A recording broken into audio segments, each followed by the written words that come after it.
हरे कृष्णा। तो पिछली कक्षा में हमने नोटों के दुष्प्रभाव देखे थे कि नोट इस्तेमाल करने के दुष्प्रभाव क्या क्या हैं, हार्मफुल इफेक्ट्स ऑफ मनी। तो हमने उसको पूरा नहीं किया था, तो आज हम उसको पूरा देखेंगे। और आज हम ये भी डिस्कस करेंगे कैसे cashless economy is the best economy, है ना। जिस इकोनॉमी में कैश इस्तेमाल नहीं करते वो सबसे बेस्ट है, ठीक है। क्योंकि अभी हम ये देख रहे हैं कि जो कैश है, कैश के दरअसल दुष्प्रभाव क्या क्या हैं, कैश यूज़ करने से क्या होता है। तो बेसिकली अभी जो मॉडर्न इकोनॉमी है उसमें जितना भी कैश है, कितना कैश है, जितना लोगों का लोन है, जितना कर्जा है, तो अमाउंट ऑफ डेब्ट equal to amount of money in circulation, ठीक है। और प्रिसाइसली कह सकते हो अमाउंट ऑफ बैड मनी, है ना। तो बैड मनी मतलब वो मनी जिसको बस छापा गया है, वो गोल्ड रिजर्व से बैक्ड अप नहीं है, ठीक है। तो बेसिकली हमने देखा कि कैसे ये जो पेपर मनी है, नोट है, इसको यूज़ करने से क्या होता है, व्यक्ति और कर्जे में डूबता आता है और वो क्या होता है, कर्जे का गुलाम बन जाता है ना। डेब्ट स्लेवरी कहते हैं उसको, है ना। बिकम्स अ स्लेव ऑफ डेब्ट। तो नोटों के दुष्प्रभाव हमने पिछली क्लास में क्या क्या देखे थे, कोई कुछ ध्यान है किसी को? अगर what are the harmful effects, सबसे पहला हार्मफुल इफेक्ट क्या है?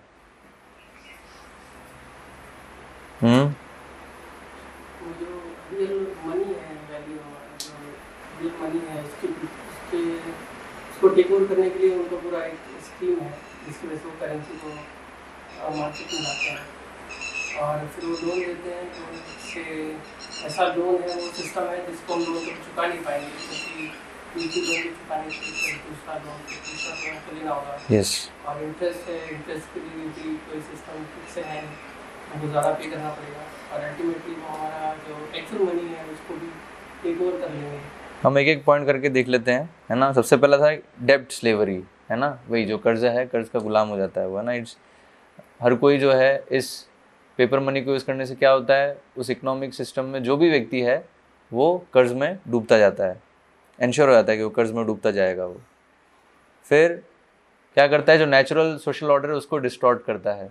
नेचुरल सोशल ऑर्डर क्या है, जो वर्णाश्रम व्यवस्था जो हम बोलते हैं, मनुष्य समाज के लिए क्या है, वर्णाश्रम व्यवस्था है, जो कि हर कोई अपने ऊपर एक दूसरे के ऊपर इंटरडिपेंडेंट है ना। तो उस सिस्टम को ये डिस्टॉर्ट करता है। फिर क्या देखा हमने, एक दूसरे को डिवाइड करता है, हमको डिवाइड करता है मनी।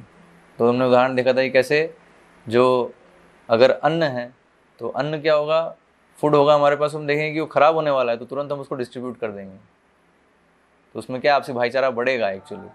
लेकिन नोट से क्या होता है, नोट ऐसी चीज़ है उसको हम स्टॉक करते जाएंगे, उसको कभी भी बांटेंगे नहीं, है ना। वो एक मैं और मेरा जो फीलिंग है उसको और वो तीव्र करता है ना। मी एंड माइन, उस कॉन्शियसनेस को और डीप कर देता है वो, जो ये मनी है, जैसे पेपर मनी आता है। फिर क्या है, money gives the impression that I can be independent of others, है ना। एक इंडिपेंडेंट होने की भावना आ जाती है ना।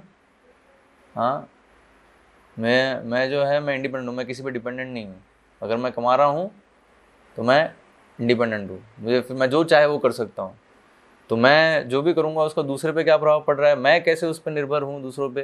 तो हमने उदाहरण देखा था कैसे जो इलेक्ट्रिसिटी आ रही है पावर हाउस से, तो वहाँ पर कितने सारे लोग उसको प्रोड्यूस कर रहे हैं, उस पर हम डिपेंडेंट है नहीं।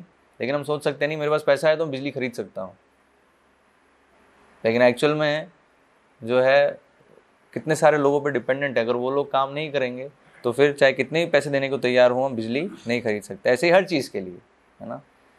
लेकिन एक भावना आती है ना, अगर मेरे पास पैसा है तो मैं कुछ भी खरीद सकता हूँ। तो इंडिपेंडेंस है ना कि, तो इसलिए देयर इज़ नो गॉड, है ना, भगवान नहीं है, पैसा फिर भगवान हो जाता है, इससे मैं कुछ भी कर सकता हूँ। फिर money often creates a consciousness of lack, है ना। एक कमी कि मेरे पास कम है, जितना भी पैसा हो कम लगता है ना, ऐसा लगता है नहीं और होना चाहिए और होना चाहिए, तो इससे ये भावना आती है। तो money creates a consciousness of incompleteness and feelings of lack and need, है ना, एक अपूर्णता की भावना और कमी की जो भावना है वो ये क्रिएट करता है। क्यों? क्योंकि मॉडर्न जो इकोनॉमी है, जो मॉडर्न लाइफस्टाइल, उसमें क्या है, हर चीज़ के लिए हमें ये नोट चाहिए। हाँ, तो as such people are constantly thinking about how to get money, इसलिए हमेशा व्यक्ति क्या सोच रहा है, कैसे बस ये नोट मिल जाए, है ना, हमेशा वो यही सोच रहा है, ताकि जो भी अपूर्णता मैं महसूस कर रहा हूँ उसको मैं पूरा कर लूँ। कैसे? वो नोट मिलने से फिर उससे मैं चीज़ों को खरीदूँ और उससे फिर मैं अपनी अपूर्णताओं को पूरा कर लूँ। तो इस तरह से सोचने से, thinking like this a person develops a consciousness of getting, तो इस तरह से उसकी चेतना कैसे हो जाती है व्यक्ति की, और लेने की, है ना, और मिल जाए और मिल जाए। तो इससे क्या होता है, व्यक्ति और सेल्फिश होता जाता है ना, बहुत ज़्यादा वो बस अपने इंद्रिय भोग के विषय में बस सोचता है वो, और दूसरों के विषय में वो सोचता ही नहीं, दूसरे की क्या ज़रूरत है ना, और क्या नुकसान हम उसको पहुंचा रहे हैं, कोई मतलब नहीं है। हार्ड हार्टेड, है ना, इससे लोग क्या है, हार्ड हार्टेड होता है, दिल जो है बिल्कुल पत्थर का हो जाता है, उसमें कोई संवेदना नहीं रहती दूसरों के प्रति। लेकिन रियलिटी क्या है, अभी ये सब जो है उसकी भावना हो जाती है, लेकिन रियलिटी क्या, एक्चुअल में कोई लैग कुछ है नहीं। हमने तीसरे लेक्चर में देखा था ना कि देयर इज़ नो स्केर्सिटी, कोई भी स्केर्सिटी नहीं है। स्केर्सिटी जो है वो क्या है, हमने क्रिएट कर रखी है। तो इसी तरह से ये जो नोट है, नोट यूज़ करने से क्या होता है, एक आर्टिफिशियल स्केर्सिटी, आर्टिफिशियल लैक हमारे पहले तो मन में क्रिएट होती है, और मन में क्रिएट होने से फिर वो एक्चुअल में भी क्रिएट हो जाती है सेल्फिशनेस के कारण। कुछ लोगों की सेल्फिशनेस और ग्रीड के कारण फिर पूरे समाज के लिए वो जो अपूर्णता वाली जो फीलिंग है वो पूरी व्याप्त हो जाती है। लेकिन एक्चुअल में सब कुछ पूर्ण है ना। तो ईशोपनिषद का पहला श्लोक जो है उसे बताया सब कुछ पूर्ण है। कभी भगवान का स्टॉक कभी भी ख़त्म नहीं होता है, भगवान ने बिल्कुल एम्पल सप्लाई दे रखी है, कभी ख़त्म नहीं होगा। लेकिन हम क्योंकि आर्टिफिशियल सिस्टम फॉलो कर रहे हैं, तो और ख़ास करके नोट पेपर मनी वाला सिस्टम जो है, तो इससे क्या होता है, ये चेतना और प्रगाढ़ होती जाती है कि कमी है कमी है कमी है हर जगह, है ना, पूरा करना है इसको। फिर क्या है, मनी एंकरेजेस द चीटिंग प्रोपेंसिटी। तो हमने देखा है नहीं, भगवद गीता के बिल्कुल इंट्रोडक्शन में आता है ना कि हर एक व्यक्ति में 4 कमियां हैं, डिफेक्ट्स, 4 डिफेक्ट्स, है ना। तो 4 डिफेक्ट्स क्या क्या हैं? एक तो अपूर्ण इंद्रियां हैं, है ना, इंद्रियां इम्परफेक्ट है, और इम्परफेक्ट इंद्रियां होने से क्या होता है, इल्यूजन होता है, धोखा खाता है, और धोखा खाने से क्या होता है, गलती करता है, मिस्टेक करता है ना। और गलती करता है तो कौन उसको एक्सेप्ट करता है कि मैंने गलती करी, तो मतलब गलती की तो छुपाना है ना, छुपाना जाता है उसको। तो चीटिंग प्रोपेंसिटी, ठीक है। तो अभी जो चीटिंग प्रोपेंसिटी है सब में है, लेकिन ये जो जब नोट यूज़ करने लगते हैं ना, तो ये बढ़ती है चीटिंग प्रोपेंसिटी।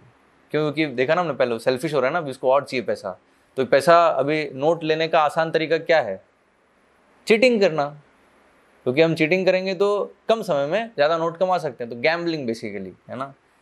तो यहाँ बताया है क्योंकि ये आर्टिफिशियल स्टोर ऑफ वेल्थ है, मनी जो है, paper money, it is a artificial store. कृत्रिम रूप से वो धन को स्टोर कर रहा है, एक्चुअल में धन है नहीं, लेकिन वो आर्टिफिशियली उसको एक प्रॉमिस है बस, कि नोट बेसिकली क्या है, इनफैक्ट क्रेडिट जो वर्ड है तो वो आता है ग्रीक वर्ड से, जिसका अर्थ है टू बिलीव, है ना, मतलब विश्वास करना, उससे वो वर्ड आया क्रेडिट, ठीक है। तो बेसिकली क्या है, जब हम नोट दे रहे हैं किसी को, पेमेंट कर रहे हैं, तो वो बिलीव कर रहा है कि हाँ ये जो नोट है उसकी इतनी वैल्यू, जो भी मैंने सर्विस दी है, जो भी मैंने गुड प्रोड्यूस किया उसका ये इतना वैल्यू है, तो वो उतना नोट वो स्वीकार कर रहा है, तो बस प्रॉमिस है।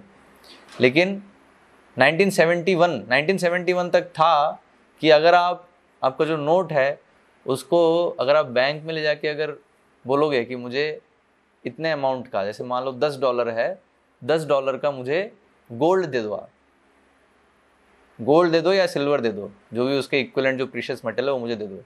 तो बैंक वाला देना है, उसको देना ही पड़ेगा, क्योंकि बोल रखा है ना हमने कि भाई ये जो नोट है ये गोल्ड रिजर्व से रिजर्व्ड है, गोल्ड रिजर्व के साथ बैक्ड अप है ना। तो इसलिए अगर कोई आके बोलता है कि भाई मुझे ये जो $10 है इतना ही मुझे गोल्ड दीजिए, तो बैंक वाले को देना पड़ेगा। लेकिन 1971 में क्या हुआ, अमेरिकन प्रेसिडेंट निक्सन थे, उन्होंने डिक्लेयर कर दिया कि अब हम गोल्ड स्टैंडर्ड को कट ऑफ कर रहे हैं, है ना, उसको हटा रहे हैं डॉलर से। तो नो मोर, तो कुछ समय के वहाँ तो उस समय बोला कुछ समय के लिए अभी आप अपने डॉलर को कन्वर्ट नहीं कर सकते गोल्ड में, है ना। तो तब जो है ये उन्होंने नियम लगा दिया। तो तब से फिर क्या हुआ, तो तब से फिर जो बैड मनी है ना, प्रिंटिंग, है ना, मनी को प्रिंट करना, पेपर मनी को प्रिंट करना, जो कि गोल्ड रिजर्व से बैक्ड अप नहीं है, वो चालू हो गया। ठीक है, तो ये क्या है, ये एक तरह का चीटिंग है नहीं चीटिंग ही है, बहुत लार्ज स्केल चीटिंग है। तो इसलिए तो एक्चुअल में इस पेपर मनी की ज़रूरत पड़ती है चीटिंग के लिए, है ना, और ये जितना यूज़ करते हैं उससे चीटिंग प्रोपेंसिटी और बढ़ती है ना। गैम्बलिंग जो तो इसलिए आर्टिफिशियल स्टोर ऑफ वेल्थ है, इसमें एक्चुअल स्टोर नहीं है, करेंसी में एक्चुअल स्टोर नहीं है वेल्थ का। एक्चुअल स्टोर वेल्थ का क्या है, जो प्रीशियस मेटल्स हैं, गोल्ड कॉइन हो गए, है ना, सिल्वर कॉइन्स हो गए, ग्रेन्स हो गए, जिसका एक्चुअल सब्सटेंशियल वैल्यू है हमारे सस्टेनेंस के लिए, हमारे जीवन को बनाए रखने के लिए, जो बिल्कुल मूल्यवान वस्तु है ना, तो उसका वैल्यू है। ठीक है, तो वो एक्चुअल में स्टोर ऑफ वेल्थ हो सकता है। लेकिन ये जो है, क्योंकि ये खुद में ये इल्यूजन है नहीं, आप देखो अभी अगर आप इसको बिल्कुल भगवत गीता के दृष्टिकोण से समझो इसको, तो पेपर मनी क्या है, it's a illusion, it's a belief. मैं आपको बस, आप बिलीव कर रहे हो, मैं बिलीव कर रहा हूँ, तो हम जो है ट्रांजैक्शन स्वीकार कर रहे हैं। बट एक्चुअली अगर हम सत्य को समझेंगे तो ये तो है नहीं, वो जो नोट है वो बस वो उसकी जो प्रिंटिंग की जो वैल्यू है और पेपर की वैल्यू, बस वही वैल्यू है, एक्चुअल वैल्यू उसकी जो बोला जा रहा है, इतना हम बिलीव कराया जा रहा है हमें उसकी वैल्यू है, वो वैल्यू उसकी है ही नहीं actually. So what is happening, है ना, तो ये जो है तो आर्टिफिशियल स्टोर ऑफ वेल्थ है, इसलिए एक्चुअल स्टोर ऑफ वेल्थ नहीं है। तो इसलिए क्या है, ये स्पेकुलेशन को एंकरेज करता है, क्योंकि अब अपने आप में इल्यूजन है, ये एक माया, मतलब जो चीज़ माया में है तो उससे फिर क्या होता है, माया के प्रभाव में और व्यक्ति पढ़ते आते हैं। हम अगर इसको यूज़ करेंगे तो होगा क्या, हम और इल्यूजन में पढ़ते जाएंगे। और जो माया का जो है ना नेट, हमने भगवत गीता का अगर वो पेंटिंग देखा हो जिसमें 3 गुणों का बताया ना, 3 गुणों से बंधे हुए हैं हम सब, है ना, और नाच रहे हैं उन गुणों पे, तो ये एग्जैक्टली वही स्थिति है ना। होता क्या है, हम सोचते हैं कि हम पैसा कमाएंगे, लेकिन we end up serving money, मतलब हम फिर पैसे की सेवा करने लगते हैं। तो पैसे की सेवा कैसे, जो लोग इन नोटों को छाप रहे हैं, है ना, और उसकी सप्लाई को कंट्रोल कर रहे हैं, उनकी सेवा हम करने लगते हैं actually, we end up doing that, है ना। तो ये जो है स्थिति है। तो इसलिए गैम्बलिंग है, स्पेकुलेशन, तो इसलिए स्पेकुलेशन क्योंकि खुद एक भ्रम है, भ्रम को पैदा कर रहा है, तो अभी इसके बेसिस पे और भ्रम क्रिएट किया जा सकता है बहुत इजीली, इतना मुश्किल नहीं, क्योंकि एक बार इस भ्रम को स्वीकार कर लिया सबने सत्य के रूप में, अब इस भ्रम को यूज करके और भ्रम बहुत आसानी से क्रिएट किया जा सकता है, वेरी इजी, है ना। तो वो है, इसी को कहते हैं बेसिकली जो मॉडर्न जो स्टॉक मार्केट है ना, स्टॉक मार्केट जो क्या है, it is a very sophisticated, बहुत ही जटिल तरीका है गैम्बलिंग का, है ना। जो गैम्बलिंग है उसका बहुत ही जटिल तरीका है। तो इसमें वैसे यूजुअली देखते हैं हम, आधुनिक तरीके जो गैम्बलिंग जो होती है वो कैसे होती है, कैसीनोज में होती है ना, कैसीनोज हो गए, रेस ट्रैक्स हो गए, लॉटरीज हो गई, और उनमें किस तरह से होता है, ऑफ कोर्स उसको गैम्बलिंग का वो नाम नहीं देते, उसको फिर पॉलिश्ड नाम देते हैं, क्या है, इन्वेस्टमेंट, इट्स इन्वेस्टिंग लेकिन एक्चुअल में वो गैम्बलिंग है। हाँ, तो गैम्बलिंग का अर्थ क्या है? See try to understand the meaning. Gambling मतलब बहुत ही आपको बहुत कुछ चाहिए बिना कुछ करे, है ना। तो स्पेकुलेशन, बस कुछ स्पेकुलेशन करके यू वांट मोर वेल्थ, आपको बहुत ज़्यादा धन चाहिए। तो जो भी ये चीज़ मतलब जिस भी मेथड से चीज़ होगी, that practically it is called gambling, ठीक है। तो अभी तो ये कैसीनोज हो गए, रेस ट्रैक्स हो गए, लॉटरीज, इवन ये जो क्रिकेट मैचेस होते हैं, क्रिकेट मैचेस हो गए, फुटबॉल मैचेस हो गए ना, फिक्सिंग, ना मैच फिक्सिंग जो है, सो वो सब क्या है? It is all gambling, you know. फिर जो सोफिस्टिकेटेड है वो है स्टॉक मार्केट, उसको भी इन्वेस्टिंग बोलते हैं। स्टॉक मार्केट में इन्वेस्ट कर रहे हैं हम, लेकिन it's a very sophisticated gambling. तो अभी उसको हम डिटेल में डिस्कस नहीं करेंगे यहाँ पे, क्योंकि अगर आपको उसमें इंटरेस्ट है तो पढ़ सकते हो। ये पुस्तक है स्पिरिचुअल इकोनॉमिक्स, तो उसमें यहाँ डिटेल में बताया कैसे इट इज़ अ गैम्बलिंग। एक डाटा है जिससे हम समझ सकते हैं कि कैसे ये गैम्बलिंग है ना। जैसे इसमें क्या होता है, एक डेरिवेटिव ट्रेडिंग होती है स्टॉक मार्केट में, डेरिवेटिव ट्रेडिंग, है ना। तो अभी इसमें बताया है 2003 में the value of all derivative trading was $85 trillion, ठीक है। मतलब सिर्फ डेरिवेटिव ट्रेडिंग जो है, जो कि स्टॉक मार्केट का एक कंसेप्ट है, मतलब उस पर ट्रेड करें। डेरिवेटिव एक चीज़ है जिसको लोग बेच रहे हैं, खरीद रहे हैं, ऐसी स्थिति है उसकी, है ना। It's like something like commodity, you can think, है ना, अगर आसान वे में समझना चाहो। अभी उसका जो पूरा जो टोटलिटी है ना, डेरिवेटिव ट्रेडिंग का, वो बताया है $85 ट्रिलियन था 2003 में। और उसी समय जो वर्ल्ड इकोनॉमी की साइज थी, साइज ऑफ वर्ल्ड इकोनॉमी, मतलब टोटल जो सर्कुलेशन में अगर हम देख लें, सर्कुलेशन में कितना पैसा है, टोटल जो कितने नोट हैं, तो वो जो है वो कितना था, $49 ट्रिलियन था। तो आप सोचो टोटल जो वर्ल्ड इकोनॉमी है उसमें तो कितना है मनी, $49 ट्रिलियन है, लेकिन डेरिवेटिव ट्रेडिंग में कितना है, $85 ट्रिलियन। तो ये भाई एक्स्ट्रा ट्रिलियन डॉलर्स कहाँ से आए?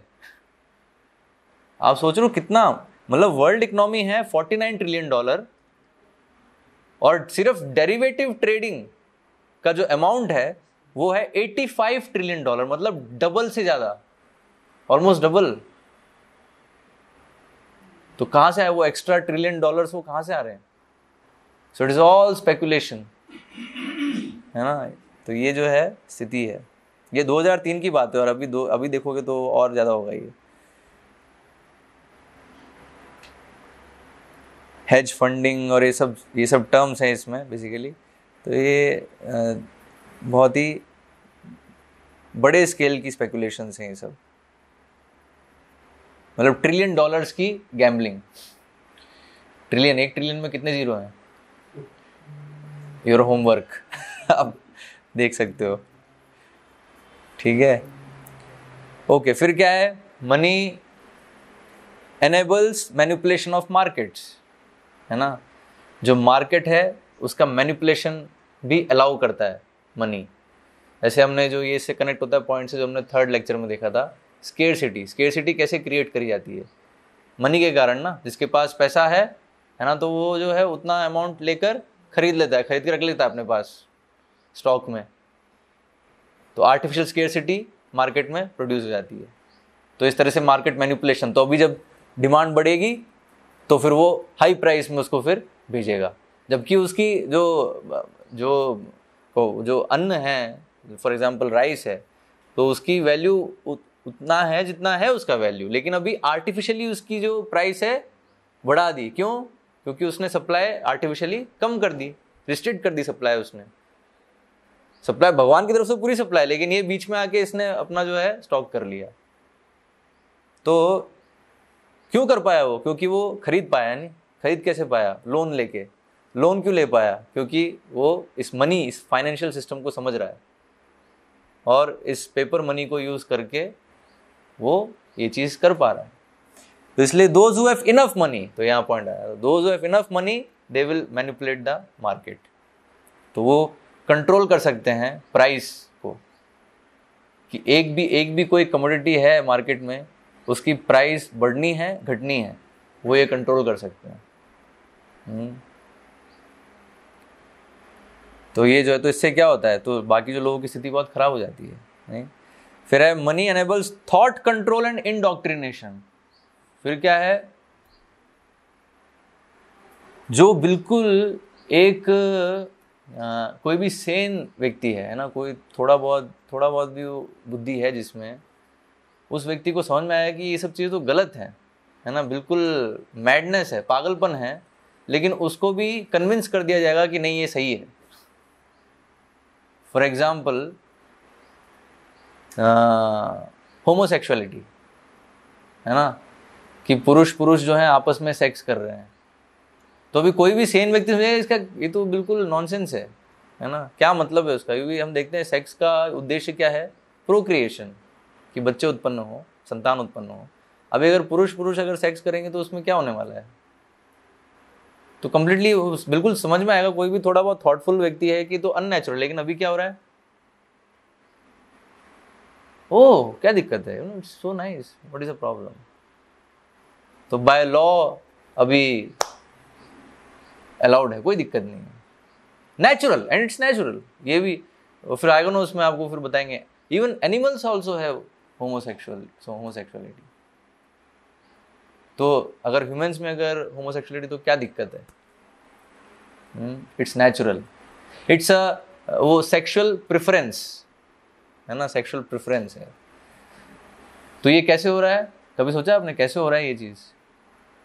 इसके पीछे जो शक्ति है वो इस पेपर मनी की ही शक्ति है। कैसे? जो मीडिया है उसको ये परचेज कर लेती है, और प्रोपेगेंडा फिर है ना, मीडिया ये सब क्या है, यूट्यूब, फेसबुक, हाँ, न्यूज़पेपर, फिल्म्स है ना, ये सब सिनेमा, ये सब क्या है बेसिकली, ये सब they are all controlled by this few people जो मनी को कंट्रोल करते हैं। और फिर जैसा वो चाहते हैं कि आम जनता की विचारधारा कैसी हो, तो विचारधारा बनाने के लिए वो फिर ये सब प्रोपेगेंडा करते हैं। तो इसलिए फिर होता क्या है, जो बिल्कुल नॉनसेंस है वो भी सेंसिबल लगने लगती है, क्योंकि ये बताया नहीं कलयुग में स्थिति है, एक झूठ को रिपीटेडली अगर बोला जाए, कॉन्फिडेंटली बोला जाए, तो उसमें विश्वास कर लेंगे। और ये चीज़ हो रहा है ना, होता क्या है, कोई सेलिब्रिटी है, कोई आके बोलेगा अरे होमोसेक्स क्या दिक्कत है, आई एम ऑल्सो होमोसेक्सुअल। और ऐसे जब कोई बड़ा व्यक्ति बोलता है कि अरे मैं भी होमोसेक्सुअल हूँ, तो फिर सब अरे ये भी तो क्या दिक्कत है, तो हमको भी फिर ऐसा होना चाहिए, है कि नहीं? तो होता क्या है, तो जो नॉनसेंस है वो भी सेंसिबल लगने लगता है। क्यों? Because of this mass propaganda. और वो क्यों? क्योंकि एक्चुअली वो बिके हुए हैं, खरीदे हुए हैं। जैसे उदाहरण के तौर पे अभी कोकोला है, कोकोला, पेप्सी, या कोई भी कोल्ड ड्रिंक ले लो आप, it is not at all, मतलब किसी भी तरीके से वो स्वास्थ्य के लिए अच्छा नहीं है, और कोई यूज भी नहीं है उसका, मतलब ऐसा भी नहीं है कि कुछ उसमें इट्स जस्ट प्रोपेगेंडा, जस्ट उसका दूसरा प्रोपेगेंडा का दूसरा नाम है एडवर्टाइजमेंट, है ना, इट्स जस्ट एडवर्टाइजमेंट। वो बस एक अमिताभ बच्चन आएगा, सलमान खान या शाहरुख खान, कोई भी आएंगे, बोलेंगे ओ बहुत बढ़िया है, बहुत अच्छा है, तो लोग उसको सोचेंगे अरे अगर उसने एंडोर्स किया है तो बहुत बढ़िया है, तो ठीक है हम भी पियेंगे इसको।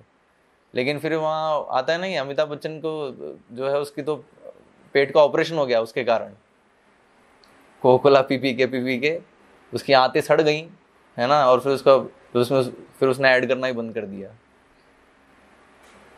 हाँ, तो ये क्या है, बिल्कुल मतलब जो बिल्कुल नॉनसेंस है वो भी सेंसिबल लगने लगती है। तो प्रोपेगेंडा, तो ये क्यों हो पा रहा है अभी? क्यों?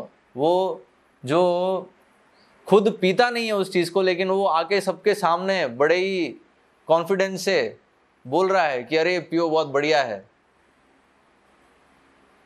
क्योंकि उसको पैसे दिए गए नहीं। कितने दिए जाते हैं, जो सारे जो सेलिब्रिटीज़ हैं उनको एक ऐड करने कितने करोड़ों रुपए दिए जाते हैं, नहीं? तो क्या है बेसिकली यही चीज़ है ना, मनीज, तो वो थॉट प्रोसेस कंट्रोल कर रहे हैं कि जनता क्या सोचेगी। सब लोग हाँ कोकोला बहुत बढ़िया है, पेप्सी बहुत बढ़िया है। तो ये है, तो ये क्यों हो पा रहा है? क्योंकि मनी है ना, पेपर मनी से वो खरीद लेते हैं सब चीज़। फिर the rights of money Trump's the rights of living person. अभी जो हम बोलते हैं ना अधिकार, तो जब ये एक्चुअल में जिसके पास ये नोट होंगे अधिक मात्रा में, और सिर्फ होंगे नहीं अधिक मात्रा में, जिसके पास इस तरह से है कि वो कंट्रोल कर रहा है उसको, नोटों की सप्लाई को और नोटों की छपाई को जो कंट्रोल कर रहा है ना, तो वो जो है उसके पास ही सारे अधिकार हैं। और वो किसी के भी अधिकार पे वो पैर रख सकता है, इतनी शक्ति है। तो ये बताया, हम बोलते डेमोक्रेसी नहीं, डेमोक्रेसी में क्या है, हर एक व्यक्ति जो है वो वोट देगा और फिर गवर्नमेंट इलेक्ट होगी। लेकिन होता क्या है एक्चुअली में, यहाँ बताया political democracy vests rights in the living person, one person one vote. ठीक है, डेमोक्रेसी मतलब क्या है, ठीक है, एक पर्सन एक वोट। बाय कॉन्ट्रास्ट, लेकिन कॉन्ट्रास्ट क्या है, लेकिन जो विरोधाभास है वो क्या है, the market recognises only money not people. जो मार्केट है वो तो सिर्फ नोट को ही रिकॉग्नाइज करता है, लोगों को नहीं। तो इसलिए एक्चुअली में होता क्या है, $1 1 वोट। तो इंडियन कॉन्स्टिट्यूशन में 1 रुपी 1 वोट और जो भी अमाउंट है रुपी का, है ना, मतलब वोट खरीदे जा सकते हैं। तो व्हाट इज डेमोक्रेसी, तो डेमोक्रेसी है ये इसलिए बताया था, भ्रम है ना, माया जाल। वो पेपर मनी जो है वो एक माया जाल है, और उस माया के ऊपर बहुत सारे माया जाल बनाए जा सकते हैं, और व्यक्ति जो है समझ भी नहीं पाएंगे। तो ये चीज़ होती है। फिर money is foremost in the consciousness in a money culture. क्या हो जाता है फिर, मनी कल्चर, है ना, मनी कल्चर, एक कल्चर जो है वो क्या है, मनी पे ही सराउंडेड होता है। कॉन्शियसनेस पूरी मनी मनी मनी, बस पैसा पैसा, नोट। तो नोट ही, तो कर्तव्य जो है व्यक्ति भूल जाता है कि मेरा कर्तव्य है। कर्तव्य उसका उद्देश्य नहीं रहता है। कोई भी कार्य करने के पीछे कर्तव्य नहीं देखता है, वो कार्य करने के पीछे क्या देखता है कि मेरे को नोट मिल रहे नहीं मिल रहे, है ना। तो तो ये मनी कल्चर हो जाता है ना। तो इसलिए फिर इट्स तो मनुष्य सभ्यता फिर नहीं रहती है ना। इट्स मतलब ये फिर क्या होता है, पशु से भी डिग्रेड हो जाते हैं, पशु से भी बदतर हो जाते हैं फिर, जैसा कि हम अभी देख रहे हैं। तो कारण क्या है, क्योंकि ये जो पेपर मनी है इसको यूज़ कर रहे हैं। और होता क्या है, वो सबसे खतरनाक चीज़ जो होती है, हम देखेंगे अधिकतर लोगों से आप पूछोगे, अभी आपके जो भी सीनियर्स भी हैं जो कहीं नौकरी कर रहे हैं और बहुत समय से कर रहे हैं, तो अधिकतर थोड़ा सा अगर थोड़ा डिटेल में पूछेंगे तो आएगा सामने कि वो खुश नहीं है नौकरी से। एक इसलिए वो टर्म आ गया जॉब सेटिस्फेक्शन। कितने लोगों को में एक्चुअली में जॉब सेटिस्फेक्शन है? नहीं है, किसी में भी नहीं है एक्चुअली में, रियलिटी में देखा जाए तो। ही इज जस्ट वर्किंग क्योंकि उसको वो सैलरी मिल रही है ना, वो काम कर रहा है, वो भी महीने के एंड में उसको सैलरी मिली है, बस वो देख के वो काम कर रहा है। बाकी काम से उसको कोई मतलब नहीं है एक्चुअली। वो एक इल्यूजन क्रिएट कर रहा है कि हाँ मुझे मतलब है, क्योंकि एक्चुअल में सैलरी मिलेगी इसलिए। तो इसलिए होता क्या है, तो इसलिए उसको जॉब सेटिस्फेक्शन कभी हो ही नहीं सकता, क्योंकि एक्चुअली में वो नोट के लिए कार्य कर रहा है। अब नोट उसको जहाँ मिलेंगे वहाँ वो कार्य करेगा, और वो उसके जो है गुण के अनुसार नहीं होगा, है ना। और होगा क्या, जो उसका गुण नहीं है, जो उसका कार्य नहीं है, वो दूसरे कार्य कर रहा है। तो भगवत गीता में भगवान क्या बताते हैं, परधर्मो भयावह, है ना, दूसरे का कार्य करना तो और भी खतरनाक है, डेंजरस है। तो एग्जैक्टली ये सिचुएशन है अभी वर्तमान युग में, कि कौन क्या कार्य कर रहा है किसी को पता नहीं है और किस कार्य के वो योग्य है पता नहीं है उसको। और इस कारण से होता क्या है, नो जॉब सेटिस्फेक्शन। और फिर अनएम्प्लॉयमेंट का भी कारण यही है ना, अनएम्प्लॉयमेंट भी इसी कारण से होता है। हाँ, तो यहाँ प्रश्न क्या है, is it wonder that 80% of people do not like their work. मतलब 80% लोग अपने काम को पसंद नहीं करते। क्या इसमें कोई आश्चर्य है? क्यों? क्योंकि एक्चुअल में वो बस they are forced to work for that money, है ना, वो उस मनी के लिए वो बाध्य होते हैं कार्य करने के लिए। फिर क्या है, money can solve all the problems of life. फिर एक दूसरा इल्यूजन क्या क्रिएट होता है कि अगर मेरे पास नोट है तो मैं अपनी सारी समस्याओं का समाधान कर लूँगा। और खासकर जो एक्चुअल में ये जो चीज़ है ना, ये इतनी जो धनी वर्ग है उनमें ये चेतना इतनी नहीं होती है, लेकिन जो खासकर जो गरीब है, आप ले लो middle class, lower middle class और अपर मिडिल क्लास भी ले लो, उनमें ये चेतना बहुत व्याप्त रहती है। क्या है कि अगर हमारे पास पैसे हैं तो it's a security, it can solve all the problems. तो यहाँ बताया money promotes the idea specially to the poor that all problems of life can be solve simply with money, है ना। तो बहुत बार सुना होगा आपने घर में, बोलते अरे अभी इंजीनियरिंग कर रहे हो, अच्छे से करो, प्लेसमेंट आएगा, अच्छी नौकरी लो, अच्छी नौकरी मतलब अच्छी सैलरी मिले और तुम्हारी सारी समस्याओं का समाधान हो जाएगा, है कि नहीं। इस तरह से बताया जाता है कि अच्छी जॉब लग गई तो बस that is the end of all problem. तो क्या है, क्योंकि ये चेतना व्याप्त है ना। लेकिन अगर आप धनी वर्ग में देखोगे तो उसमें वो they don't work for money, वो मैंने पहले भी बताया था कि वो पैसे के लिए काम नहीं करते, है ना, क्योंकि उनको पता है इससे ये भ्रम है, वो फाइनेंशियल सिस्टम कैसे काम कर रहा है समझते हैं उस चीज़ को, तो इसलिए उनमें वो चेतना नहीं है ना। यही डिफरेंस है एम्प्लॉयर और एम्प्लॉय में। तो एम्प्लॉय क्या है, नोट के लिए कार्य करता है, और एम्प्लॉयर क्या है, नोट को यूज करता है एक्चुअल वेल्थ जनरेट करने में, एक्चुअल वेल्थ को अपने पास बटोरने में एक तरह से, ठीक है। तो ये डिफरेंस है कि जो धनी वर्ग है वो समझता है कि एक्चुअल वेल्थ क्या है, रियल वेल्थ क्या है, और जो गरीब हैं, जो मिडिल क्लास है, अपर मिडिल क्लास भी ले लो, लोअर मिडिल क्लास, ये पूरा जो है दे डोंट अंडरस्टैंड कि एक्चुअल वेल्थ क्या है। So many perceive that the problems arise because they haven't enough money, है ना। तो ये पूरी चेतना में आप देते हैं हमारे जीवन में समस्या संघर्ष क्यों आ रहा है, क्योंकि हमारे पास पर्याप्त नोट नहीं है, तो इसलिए करो, फिर तुरंत क्या, इसलिए और मेहनत करो और नोट कमाओ, है ना, ऐसे करो सैलरी। लेकिन इट्स सच मतलब ये कभी होने लगा। एक्चुअली होता क्या है, एक और डिफरेंस मैं आपको बताता हूँ। जो धनी वर्ग है वो जो 1% वाले, है ना, जो अपन ने डिस्कस किया था कि एक है ना, अगर अपन पूरा ग्लोब की पॉपुलेशन लें तो उसमें एक है 99% और एक है 1%। तो 1% जो है वो बिल्कुल मतलब आप सोच नहीं सकते उनका कितना वो 1% लोग के पास 90% से अधिक प्रॉपर्टी है पूरे विश्व की। अरे कैसे संभव है, ये इज अ फैक्ट, है ना। उसको फिर इकोनॉमिक्स में टर्म देते हैं इनइक्वालिटी, है ना, इनइक्वालिटी ऑफ इनकम जो है। तो वो कैसे, how they are so rich, है ना, कैसे उन्होंने पूरा जो है 90% से भी अधिक पूरे विश्व की संपत्ति कैसे अपने उस पर आधिपत्य जमा लिया है। तो कैसे है, एक्चुअल में वो एक चीज़ करते हैं कि जो गरीब सेक्शन है, जो मिडिल क्लास हो गया, जो बेसिकली हम बोलते हैं जो सैलरीड सेक्शन है, उनके साथ क्या होता है कि उनको जब सैलरी मिलती है तो जो भी टैक्स का अमाउंट है वो कट के मिलता है कि नहीं। मतलब मान लो आप कहीं काम कर रहे हो, ठीक है, तो अभी आपकी सैलरी मान लो 20,000, अब 20,000 के अनुसार जो भी टैक्स लगना है तो वो टैक्स कट फिर आप कट के फिर जो बचेगा वो आपके हाथ में आएगा। जो एम्प्लॉयड है उसके साथ ये चीज़ होती है।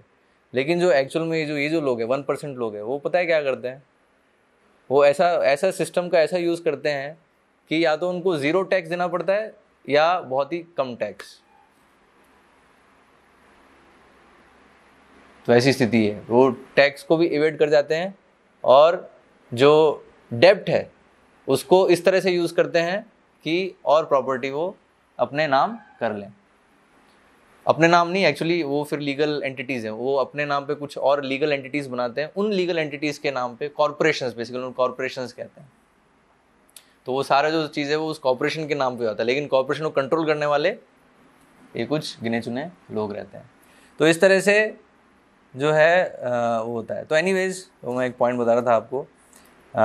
तो इसलिए जो धनी वर्ग है वो कभी ये नहीं सोचता है, उनको तो क्या है, बस ये चाहिए कंट्रोल, है ना। तो कंट्रोल के लिए जो है वो, तो मनी बेसिकली जो मॉडर्न अभी जो इकोनॉमी है उसमें क्या, it's a means of control, ठीक है, नियंत्रण। जो हम होता ना, जो भगवत गीता में भगवान बता रहे हैं 16वें अध्याय में आसुरिक प्रवृत्ति क्या है? ईश्वरो हम अहम भोगी सिद्धो हम बलवान सुखी। तो ये जो है ना, तो नियंत्रण तो उसका एक माध्यम है ये। तो ये जो पेपर मनी है ये उस नियंत्रण का एक माध्यम है कि सबको जो है अपने नियंत्रण में करना चाहते हैं वो। तो इसलिए आप समझ रहे हो, तो इसलिए वो उसके लिए काम नहीं करते, उसको यूज कर रहे हैं। वो पेपर मनी है उसको वो यूज कर रहे हैं इस नियंत्रण को स्थापित करने के लिए। और जो अज्ञान में है वो उसके चपेट में आ जाते हैं, वो उस नोट के लिए कार्य करने लगते हैं। और नोट के लिए कार्य करना मतलब इन लोगों के लिए कार्य करना। तो इसलिए ये जो सोचना, तो ये कितना बड़ा भ्रम है कि मेरे जीवन में जो भी संघर्ष समस्या है वो नोटों के अभाव के कारण है। ऐसा नहीं है। और ये भी प्रोपेगेंडा है। ये पिछले वाले पॉइंट से कनेक्ट हो जाएगा। ये जो है विचारधारा सब में व्याप्त कैसे हुई, ये भी प्रोपेगेंडा है, एडवर्टाइजमेंट है ना। और एडवर्टाइजमेंट डिफरेंट काइंड, क्योंकि ये जो चीज़ है ये आप देखो, आपको इतनी सारी चीज़ें पढ़ाई जाती हैं। कभी भी ये चीज़ पढ़ाई गई कि जो फाइनेंशियल सिस्टम में कैसे कार्य कर रहा है? किसी भी स्कूल कॉलेज में कभी भी ये चीज़ पढ़ाई गई बैंकिंग सिस्टम कैसे एक्चुअली काम कर रहा है, मनी जो है पेपर मनी है वो कैसे कार्य कर रहा है? कभी पढ़ाया जाता है? कभी नहीं। इवन इकोनॉमिक्स की क्लास में भी नहीं पढ़ाया जाएगा। तो क्यों? क्योंकि आप इसके पूरे अज्ञान में रहो। और फिर क्या, नेचुरली जब हर चीज़ के लिए आपको है ना, आप देख रहे हो कि नोट से ही खरीदना पड़ रहा है हर चीज़ को, तो नेचुरली व्यक्ति क्या सोचेगा, हाँ मुझे नोट ही चाहिए क्योंकि हर चीज़ बिक रही है नहीं। तो एक्चुअल में ये एक प्रकार का ये भी एक प्रोपेगेंडा है कि हर कोई व्यक्ति ये सोचता है कि मेरे जीवन में जो अभाव है वो नोटों का अभाव है, उसके कारण सारी समस्याएं हैं। अगर नोट होंगे मेरे पास तो कोई दिक्कत नहीं है। लेकिन एक्चुअल में सत्य क्या है? अगर भगवत गीता से देखोगे तो सत्य क्या है? अगर मेरे जीवन में कुछ संघर्ष है, कुछ दुख है, तो उसका कारण क्या है? उसका कारण है लॉ ऑफ कर्मा, है ना। कर्म है नहीं, मैंने जो पाप कर्म किए उसके कारण मेरे को दुख मिल रहा है अभी, जो भी पुण्य कर्म किए तो उसके कारण सुख मिलेगा। ठीक है, तो it's a law of Karma. और वो क्यों दिया जा रहा है? ताकि हम समझ सकें कि जगत दुखालय है ना, और आध्यात्मिक जीवन में हम गंभीर हो सके। लेकिन होता क्या है, ये सब जो है ब्लॉक हो जाता है पेपर मनी के कारण। हम सोचने लगते नहीं कि पेपर मनी जो है, करेंसी जो है, इसके अभाव जो है ये मेरी समस्या का कारण। लेकिन एक्चुअल में हमारी समस्या का कारण हमारे कर्म है। फिर क्या होता है, everything has a price but nothing has value. हर चीज का प्राइस है लेकिन किसी चीज की वैल्यू नहीं है। तो ये सिचुएशन कैसे क्रिएट हुई? क्योंकि हमने पेपर मनी यूज करना चालू किया। आई होप ये पॉइंट समझ रहे हो आप। इसमें क्या ज़्यादा कुछ समझाने की जरूरत नहीं है, क्योंकि अगर हम इसको खुद पे लागू करेंगे पता चलेगा कि हमारी क्या वैल्यू है। आपकी वैल्यू क्या है? कितना आप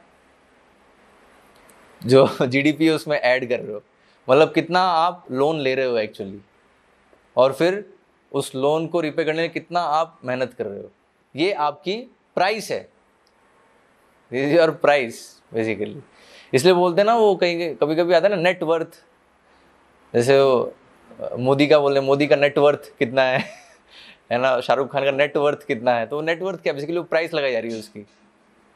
उसके पास जो भी धन है ना, तो वो ठीक है, उसका वो अभी ओनर है, तो अभी इतना उसका प्राइस है अभी। ठीक है, मतलब इस प्राइस से ज्यादा वाला कोई होगा तो वो उसको खरीद सकता है, और वो बिकाऊ है ही एक्चुअली में। जो भी जो फिल्म्स को जो फाइनेंस करते हैं वो लोग कौन है? वो लोग इससे भी धनी लोग हैं। मतलब आपको लगता है कि शाहरुख खान, सलमान खान, इनके पास जो धन है वो तो कुछ भी नहीं है एक्चुअली। जो इनको फंड करते हैं, है ना, दे आर रियली, वो सब सामने नहीं आएंगे किसी के, है ना, बट उनका जो धन है, हाँ, that is much much greater. हम सोच भी नहीं सकते, कल्पना नहीं कर सकते उतना। सो दे परचेज बेसिकली। ये क्या है एक्चुअली में? ये जो एक्टर्स हैं वो क्या है? उनको नाचना है ना, एक्ट करना है based on direction of the director, है ना। जो जैसे डायरेक्टर बोलेगा, प्रोड्यूसर बोलेगा, वैसा करना है। तो क्या है? तो एक्चुअली वो ही इज परचेसेबल ना। है कि नहीं। और एक्चुअल में हम और डिटेल में जाएंगे तो इवन देयर जो प्राइवेट, हम बोलते हैं private life, even private life is also not private life, that is also controlled in many ways, है ना। वो बहुत, तो इसलिए ग्लैमर है ना, ग्लैमर ग्लैमर लगता है, लेकिन अंदर जाएंगे तो पता लगेगा कितना बड़ा दलदल है बहुत बड़ा दलदल है वो माया, माया जाल। जैसे ये जो है ना मनी है, लगता है आकर्षक लगता है, वो मेरे पास बहुत सारे नोट होंगे तो कितना बढ़िया होगा, तो चलो थोड़ा सा लोन भी ले लो चलेगा। लेकिन लोन लेके फिर क्या होता है, फिर वो लोन फिर रिपे नहीं कर पाते, फिर उसके लिए फिर और लोन, फिर और कर्जा कर्जा कर्जा कर्ज, कर्ज का फिर जाल बुन जाता है, जाल में फंस जाता है खुद ही। तो ऐसी स्थिति है ना, जो भी ऐसे है ना आकर्षक चीज़ लगती है, खासकर भौतिक चीज़ें, वो दरअसल हमें, वो ट्रैप है एक्चुअली जीवात्मा को और फंसाने के लिए। तो यहाँ हम ये जो पेपर मनी किस तरह से कार्य कर रहा है, इससे हम और इस चीज़ को समझ, कभी कभी लगता है ना अरे तो मोह माया एक्चुअल में कैसे मोह माया है, you can understand the how it is working, it's a clear cut illusion, लेकिन we accept it as reality, हम इसको रियलिटी एक्सेप्ट कर लेते हैं, और फिर उससे फिर जो है हमें वी सफ़र, है ना, ultimately we suffer because of that. उससे हम फिर और दुख में गिरते जाते हैं और कष्ट में गिरते जाते हैं। फिर क्या है, money waste time and effort. Money क्या है, मतलब जो समय और शक्ति किसी एक्चुअली प्रोडक्टिव चीज़ के लगाए थे। प्रोडक्टिव क्या है, अन्न उत्पादन हो गया, है ना, दूध उत्पादन हो गया, कपड़ा उत्पादन हो गया, जो एक्चुअल में हमारी आवश्यकता है, मनुष्य समाज की जो आवश्यकता है, तो उसके लिए जो लगाई जा सकती थी, मतलब जो लोग उसमें भाग ले सकते थे, अभी वो क्या करते हैं, वो लोग इस जो फाइनेंशियल सिस्टम है जो कि आधारित है इस करेंसी पे, जो पेपर मनी है, उसको मेंटेन करने के लिए कितने सारे लोग उसके लिए चाहिए। जैसे यहाँ कैशियर, अभी वो कैशियर है, वो ये जो पेपर मनी उसको गिन रहा है, वो है ना जो इल्यूजरी अभी वो कुछ बेटर कुछ काम कर सकता था, वो उसकी जो शक्ति है, जो 8 घंटे 10 घंटे वो बैठ के गिन रहा है वो चीज़, जिसका कोई वैल्यू नहीं है, बस किस लिए, क्योंकि उसको अंत में महीने में कुछ सैलरी मिलेगी, है कि नहीं। वो कुछ और काम कर सकता था। क्लर्क्स हो गए, book keepers, accountants, lawyers, bank tellers, managers, loan agents, और लोन में इतने भी लोग लगे हुए हैं। कई लोग अभी बता रहे थे, हमारे भक्त, गृहस्थ भक्त जो होते हैं ना, कभी कभी बताते हैं कि प्रभु जी, अभी ये लेक्चर सुनने के बाद एक भक्त बता रहे थे, प्रभु जी आपने बताया है कि लोन जो है वो मतलब वही नोट है ना, उतनी मात्रा छपाई हो रही है। अभी मैं समझ रहा हूँ, आए दिन है ना बैंक वालों को कॉल आता रहता है कि है ना आप ये लोन ले लीजिए, आप वो लोन ले लीजिए, है ना, इतना इंटरेस्ट से कम इंटरेस्ट में ले लीजिए, हाँ, क्योंकि आपका जो परफॉर्मेंस है बहुत अच्छा है आपके अकाउंट का और आपके एसेट्स भी हैं इतने, हाँ, तो आप लोन ले सकते हैं, और हम बिल्कुल कम रेट में देंगे, आप ये चीज़ें खरीद सकते हैं। होम लोन हो गया, कार लोन हो गया, अनेक अनेक नाम पे, स्टूडेंट लोन हो गया, है ना, आप बच्चे की पढ़ाई कराओ आप बढ़िया, हैं। तो अभी वो कुछ और काम कर सकता था ना, वो अभी क्या कर रहा है, वो जो स्पेकुलेशन उसमें ऐड कर रहा है दरअसल, लेकिन कुछ वो सब्सटेंशियल कुछ वर्क नहीं कर रहा है। उसकी जगह वो कुछ जो एक्चुअल प्रोडक्शन है उसमें कुछ हाथ बटा सकता था, लेकिन अभी नहीं। अभी वो जो इल्यूजन है, जो माया जाल है, उसको और बढ़ाने में लगा हुआ है। ऐसे ही उस पूरे सिस्टम में जितने भी insurance agents, security brokers, traders, फिर फ्रॉड डिटेक्टिव्स हैं, armed couriers, police agencies and many other involve in counting, जितने भी इन्वॉल्व हैं इस पेपर मनी को काउंट करने में, अकाउंट करने में, प्रोटेक्ट करने में, प्रिंटिंग करने में, ट्रेडिंग करने में, और इसका अल्टीमेटली फिर मैनिपुलेशन करने में और गैम्बलिंग करने में कितने सारे लोग इन्वॉल्व है। अभी वो सब, उन सब की शक्ति जो है बिल्कुल वेस्ट, टाइम एंड एनर्जी बिल्कुल वेस्ट, और एक तरह से डिस्ट्रक्शन के लिए यूज हो रहा है, मानवता के नाश के लिए उपयोग हो रहा है उनकी शक्ति और बुद्धि का। फिर क्या है, मनी जो है, it fosters a consciousness of scarcity and neediness. वो हमने देखा, लैक, कॉन्शियसनेस ऑफ लैक, है ना, कमी है। तो ऐसे ही स्केर्सिटी और एक ज़रूरत की जो चेतना है वो ये बढ़ाता है। फिर क्या है, अत्याहार, ये कनेक्टेड है पॉइंट, अत्याहार है ना, जितनी मेरी आवश्यकता है उससे अधिक मैं कलेक्ट करना चाहता हूँ और उसको यूज़ करना चाहता हूँ।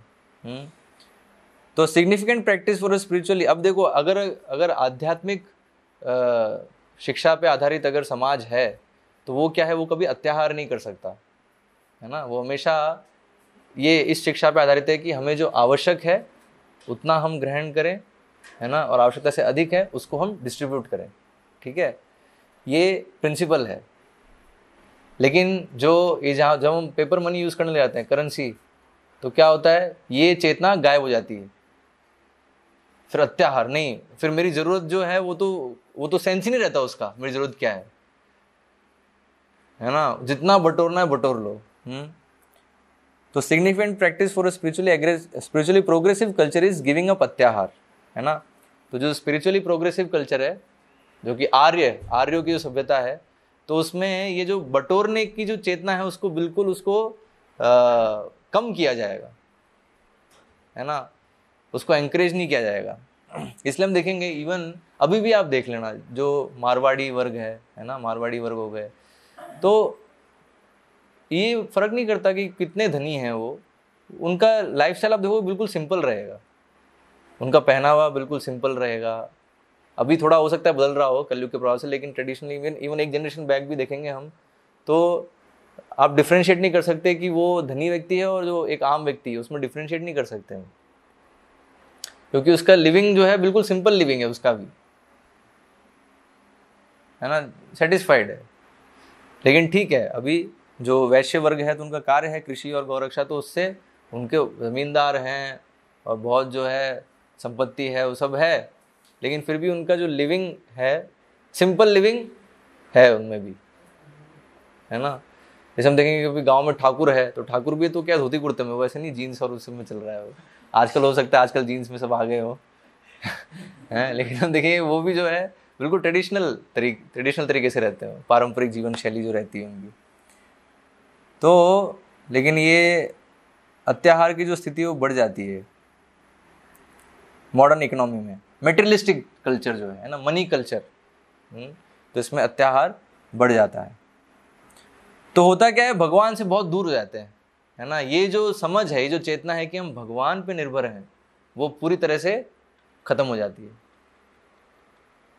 ठीक है। तो इसलिए फिर वो जो है ज़्यादा से ज़्यादा प्रयास करता है, अभी फ्यूचर मेरे ऊपर ही है ना, मैं अभी अगर स्टॉक करके नहीं रखूँगा तो क्या होगा फ्यूचर में, तो उसको समझ नहीं है कि अभी भी भगवान दे रहे हैं और फ्यूचर में भी भगवान ही देने वाले हैं, लेकिन समझ नहीं। जैसे इसलिए जीसस का यहाँ उदाहरण दिया, जीसस जो है, इवन जीसस ने भी शिक्षा दी है कि आप देखो सीखो पक्षियों से, है ना, पक्षी हैं पशु हैं, वो स्टॉक नहीं करते कभी कुछ, उनको जो मिल गया उसमें भी बस, है ना, जो मांसाहारी हैं उनको आप देखोगे वो स्टॉक करते हैं।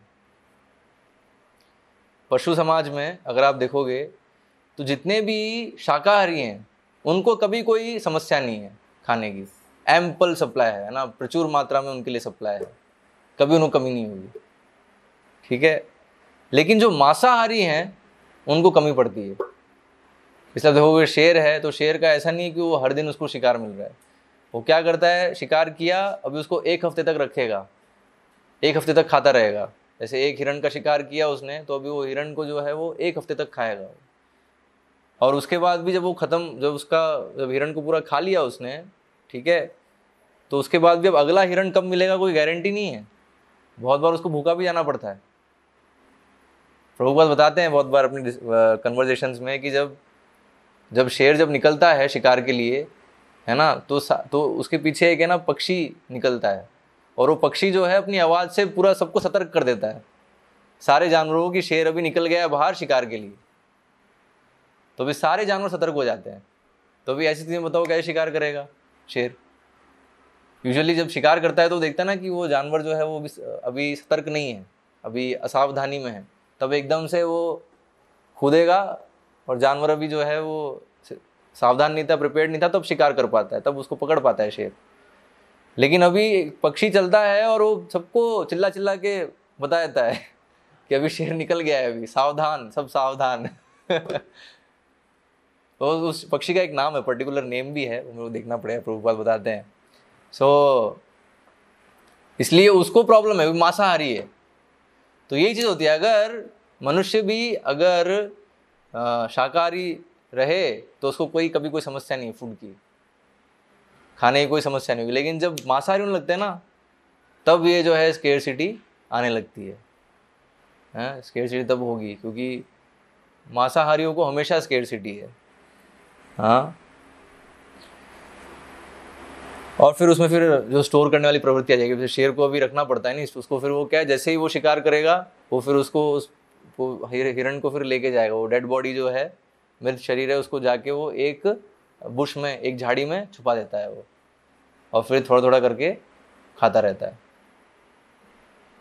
ठीक है, तो अगर मांसाहारी जैसे अगर हम हो जाएंगे नहीं, तो फिर हमें भी एक्चुअली होता यही है। अभी जो मॉडर्न सिविलाइजेशन हो क्या है, सबको टाइगर जैसा स्ट्रांग बनाने के लिए नहीं, सब टाइगर और लायन जैसा बनना चाहते हैं। But then tiger and lion they have food problem. उनको हर दिन नहीं मिलता फ्रेश फूड, नहीं मिलेगा उनको। कौन सा जानवर है जो फिलैंथ्रोपिक कि हम जो है बड़े ही आपके लिए कल्याण करना चाहते, तो आपका आहार बन जाएंगे हम, नहीं होगा ऐसा। तो हाँ, इसलिए अभी इन सब चीज़ों से हम समझते हैं कि ये जो मनी सिस्टम है ना, ये जो पेपर मनी पे जो आधारित जो सिस्टम है, फाइनेंशियल सिस्टम है, इकोनॉमिक सिस्टम है, इसमें ये सारी समस्याएं हैं। अर्थात हमारी जो सारी जो समस्या जो हम फेस कर रहे हैं अभी, उसका एक तरह से जो देखें जड़ क्या है, जड़ यही है कि हम आर्टिफिशियल, ये जो कृत्रिम नोट है उसको हम यूज कर रहे हैं। ठीक है, तो इसलिए आज का टाइटल जो है, आज का लेक्चर का टाइटल यही है, कैशलेस। इसलिए बेस्ट क्या है, डोंट यूज कैश, है ना। ये जो कैश है इसको मारो गोली। इसको गोली मारो। तो बोले अरे फिर क्या, तो अभी क्या करेंगे, फिर कैश नहीं होगा तो क्या करेंगे। कैश है तो ऐश है नहीं, कैश अगर नहीं होगा तो ऐश कैसे करेंगे, कहाँ से, है ना। घर खरीदने के लिए कहाँ से हम उसको कैसे पेमेंट कैसे करेंगे, गाड़ी है उसका पेमेंट कैसे करेंगे, है कि नहीं। ये सब के लिए तो कैश चाहिए। हाँ, तो पॉइंट एक्चुअली यही है दैट कि ऐश मत करो। ये मनुष्य जीवन ऐश के लिए नहीं है। कब समझेंगे, कब जो है मनुष्य इस चीज को समझेंगे, कि मनुष्य जीवन ऐश के लिए नहीं है। मनुष्य जीवन जो है वो तपस्या के लिए है। तो तपो दिव्यम पुत्र का येन सत्वम शुद्धयेदस्मात् ब्रह्म सौख्यम त्वनंतम। तो मनुष्य जीवन जो तपस्या के लिए, और तपस्या किस लिए, जो ब्रह्म सुख है ना, उसको प्राप्त करने के लिए। तो इसलिए सिंपल लिविंग, है ना। तो सिंपल लिविंग के लिए then we don't need note, है ना। हमें फिर पेपर मनी की, करेंसी की आवश्यकता नहीं है। हमें फिर किस चीज़ की आवश्यकता है, हमें उस चीज़ की आवश्यकता है जो ऑलरेडी भगवान दे रहे हैं, प्रकृति में है। तो रोटी, कपड़ा, मकान, ये 3 चीज़ें मिल जाएंगी भूमि से आराम से। उसके लिए इतने दिन रात गधे के ऐसे मेहनत करने की जरूरत नहीं है। गधे के ऐसे मेहनत करने की जरूरत क्यों पड़ती है, क्योंकि हम ये जो पेपर मनी है इसको हम यूज़ कर रहे हैं। एक्चुअली मैं एक प्रभुपाद का एक कन्वर्सेशन है जिसमें प्रभुपाद इस चीज़ को बहुत क्लियरली डिस्क्राइब करते हैं, तो मैं पढ़ना चाहता था, लेकिन अभी समय कम है, तो ठीक है थोड़ा सा पढ़ेंगे, उसको जितना पढ़ सकते हैं। तो ये एक मॉर्निंग वॉक कन्वर्सेशन है प्रभुपाद और उनके शिष्यों के बीच में, है ना। तो उनके शिष्य हैं, तो वो प्रश्न करते हैं प्रभुपाद से, प्रभुपाद अभी बहुत इन्फ्लेशन हो रहा है। इन्फ्लेशन मतलब महंगाई बढ़ रही है ना, चीज़ों की महंगाई बहुत बढ़ रही है। तो इसका क्या समाधान है, कृष्णा कॉन्शियस तरीके से क्या समाधान है इसका, है ना। तो प्रभुपाद कहते हैं it is very simple, don't accept paper currency, है ना। ये महंगाई का बहुत सिंपल समाधान है कि जो पेपर करेंसी इसको मत एक्सेप्ट करो, क्योंकि ये चीटिंग है ना। इट मस्ट बी गोल्ड और सम मेटल वर्थ। तो इसकी जगह फिर क्या यूज़ करो, या तो गोल्ड कॉइन या फिर सिल्वर कॉइन, है ना, जिसका ऐसा मेटल जिसका वर्थ हो, जिसका एक्चुअल में वैल्यू है। Just like $1, it must be worth $1 metal, then it is solve. मतलब $1 है और वो $1 मेटल इक्वलेंट है वो उनकी वैल्यू, तो देन मैटर जो है वो सॉल्व है। तो फिर इन्फ्लेशन, तो फिर महंगाई नहीं बढ़ेगी। तो अभी वो कैसे नहीं बढ़ेगी उसके लिए फिर आपको पिछले लेक्चर सुनने पड़ेंगे, उसमें हमने डिस्कस किया था ये महंगाई क्यों बढ़ती है ना। तो प्रभुपाद यहाँ सॉल्यूशन दे रहे हैं सिंपल कि है ना, गोल्ड कॉइन्स को यूज करो, ये पेपर मनी यूज मत करो, तो देन इट इज सॉल्व। लेकिन प्रभुपाद कह रहे हैं but they want to cheat, लेकिन क्या है, ये जो है धोखा देना चाहते हैं। So how it can be solve, तो फिर कैसे फिर सॉल्व करेंगे? Because if I pay you $1, अगर मैं आपको $1 पे करता हूं, I must pay you value of $1, तो उसकी वैल्यू भी उतनी $1 की होनी चाहिए। But it is the cheating process is going on. I pay you $1 a piece of paper. $1 मैं आपको बोल रहा हूँ, लेकिन एक्चुअली मैं आपको क्या दे रहा हूँ, रियलिटी पे एक पीस ऑफ पेपर दे रहा हूँ, जिसकी एक्चुअल वैल्यू क्या है, जो उस पे जो पेपर की जो वैल्यू है और जो उस पे इंक है, उसको आप कैलकुलेट करोगे तो उतनी वैल्यू, एक्चुअल वैल्यू उसकी। लेकिन अभी मैं उसको बोल रहा हूँ $1 उसकी वैल्यू नहीं है एक्चुअली में। So that's all. So you accept cheating and I also cheat, है ना। तो मैं भी धोखा दे रहा हूँ और तुम भी जो है उस धोखे को स्वीकार करते हो। And government allows, so how the problem can be solve, it is cheating. तो इसलिए प्रॉब्लम कैसे सॉल्व होगी? तो धोखाधड़ी चल रही है, सरेआम धोखाधड़ी चल रही है, और सरकार भी अलाउ कर रही है बाय लॉ। तो government allows it as law and you accept, I accept, आप भी एक्सेप्ट करते हो, मैं भी एक्सेप्ट कर रहा हूँ। तो फिर प्रॉब्लम कैसे सॉल्व होगी? बट सॉल्यूशन है, अगर आप एक्सेप्ट मत करो मैं भी एक्सेप्ट नहीं करूँगा, हम सिर्फ जो है एक्चुअल जो प्रीशियस मेटल है, जो एक्चुअल में इसकी वैल्यू है, उसी पे हम जो है ट्रांजेक्शन करेंगे, पेपर मनी से नहीं करेंगे transaction. Therefore I say cheating. I have no money, I give you simply paper. मेरे पास एक्चुअल में मनी नहीं है। तो यही एग्जैक्टली जो रिच क्लास है ना, they do this thing, you know what they do, actually में उनके पास मनी नहीं है, but they give you a paper. और एक्चुअल में जो मनी है वो देंगे नहीं आपको, उससे उन्होंने अपना एसेट्स बना रखे हैं, आपको पेपर देंगे। एंड आई प्रॉमिस टू पे $100, और इस पेपर से मैं आपको प्रॉमिस कर रहा हूँ कि आपके $100 हैं। लेकिन what is the use of that promise is if I have no money, है ना। लेकिन उस प्रॉमिस का यूज क्या है, एक्चुअल में उसकी वो वैल्यू नहीं है। But you want to be cheated, I cheat you, that's all, है ना। आप धोखा खाना चाहते हो और मैं धोखा देता हूँ, बस यही चीज जो है चल रही है। You are satisfied by cheating, you are satisfied of being cheated by me, आप बिल्कुल संतुष्ट हैं मेरे धोखा देने से। तो मेरे मतलब यहाँ प्रभुपाद जो ये कंट्रोल कर रहे हैं मनी सप्लाई को, मनी को प्रिंट कर रहे हैं ना, तो वो लोग, उन लोगों के धोखा देने से हम लोग संतुष्ट हैं। बढ़िया है, हमें लोन मिल रहा है, अब हम और चीज़ें खरीद सकते हैं, वो हमारी सारी इच्छाओं को पूरा कर सकते हैं, तो कितना बढ़िया है। तो हम सेटिस्फाइड है पूरी चीटिंग सिस्टम से, है ना। So I take the advantage and I cheat you. तो मैं समझ रहा हूँ तुम्हारी ये कमजोरी है, तो मैं एडवांटेज ले रहा हूँ और तुम्हें धोखा दे रहा हूँ, और तुम्हें मैं एक पेपर देता हूँ, दैट्स ऑल। फिर प्रभुपाद कह रहे हैं real money is gold and silver. Actually Prabhupada नहीं कह रहे, बहुलाश्व है, बहुलाश्व प्रभुपाद के शिष्य हैं, तो वो फिर प्रश्न कर रहे हैं कि रियल मनी मतलब असली जो मनी है, असली मनी, ये हमने डिस्कस किया था मनी और करेंसी में डिफरेंस, है ना। तो हम इसलिए बता रहे हैं रियल मनी जो है वो क्या है, गोल्ड और सिल्वर, है ना। प्रभुपाद ऐसे पूछा है, प्रभुपाद असली जो मनी है वो गोल्ड और सिल्वर है ना, ऐसे पूछ रहे हैं। तो प्रभुपाद कह रहे हैं हाँ, yes, it must be value, उसकी वैल्यू होनी चाहिए, एक्चुअल वैल्यू होनी चाहिए, according to the market price it must be value.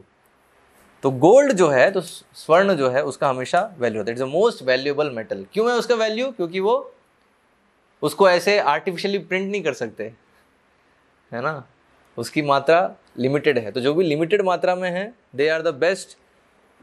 मतलब गोल्ड है, सिल्वर भी यूज़ किया जा सकता है ना, which ever precious metal, precious metal में जेम्स भी यूज़ हो सकते हैं, जेम्स, डायमंड, है ना, वो भी जो है इस चीज़ के। लेकिन गोल्ड बेस्ट है, क्योंकि गोल्ड में क्या है, एक यूनिफॉर्मिटी रह सकती है, जो यूनिफॉर्मिटी भी होनी चाहिए, जैसे अगर मैं डायमंड यूज़ करता हूँ, अभी डायमंड तो बहुत महंगा, बहुत ही कीमती है, ठीक है, लेकिन अभी मुझे पानी चाहिए या मान लो कुछ अन्न चाहिए किसी से,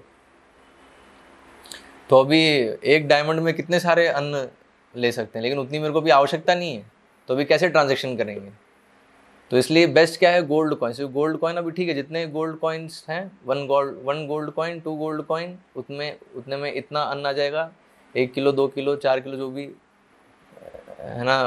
और वो क्या है, फेयर रहेगा, कभी भी अनफेयर नहीं होगा, है ना, क्योंकि कभी वो स्थिति इसमें आ नहीं सकती। जैसे अभी क्या है, पेपर मनी के कारण वो बहुत सारा स्टॉक एक बार में खरीद पा रहा है नहीं, लेकिन गोल्ड कॉइन्स उसके पास भी लिमिटेड ही होंगे, तो वो बहुत सारा एक बार में खरीद नहीं पाएगा, संभव नहीं है। तो इसलिए वो आर्टिफिशियल स्केर्सिटी कभी क्रिएट नहीं हो सकती, जहाँ पर भी गोल्ड कॉइन एक्चुअल जो वर्थ, जो एक्चुअल वैल्यूएबल मेटल है, उसका यूज़ किया जा रहा है ट्रांजैक्शन के लिए, है ना। तो ये जो है, तो इसलिए गोल्ड सबसे बेस्ट है।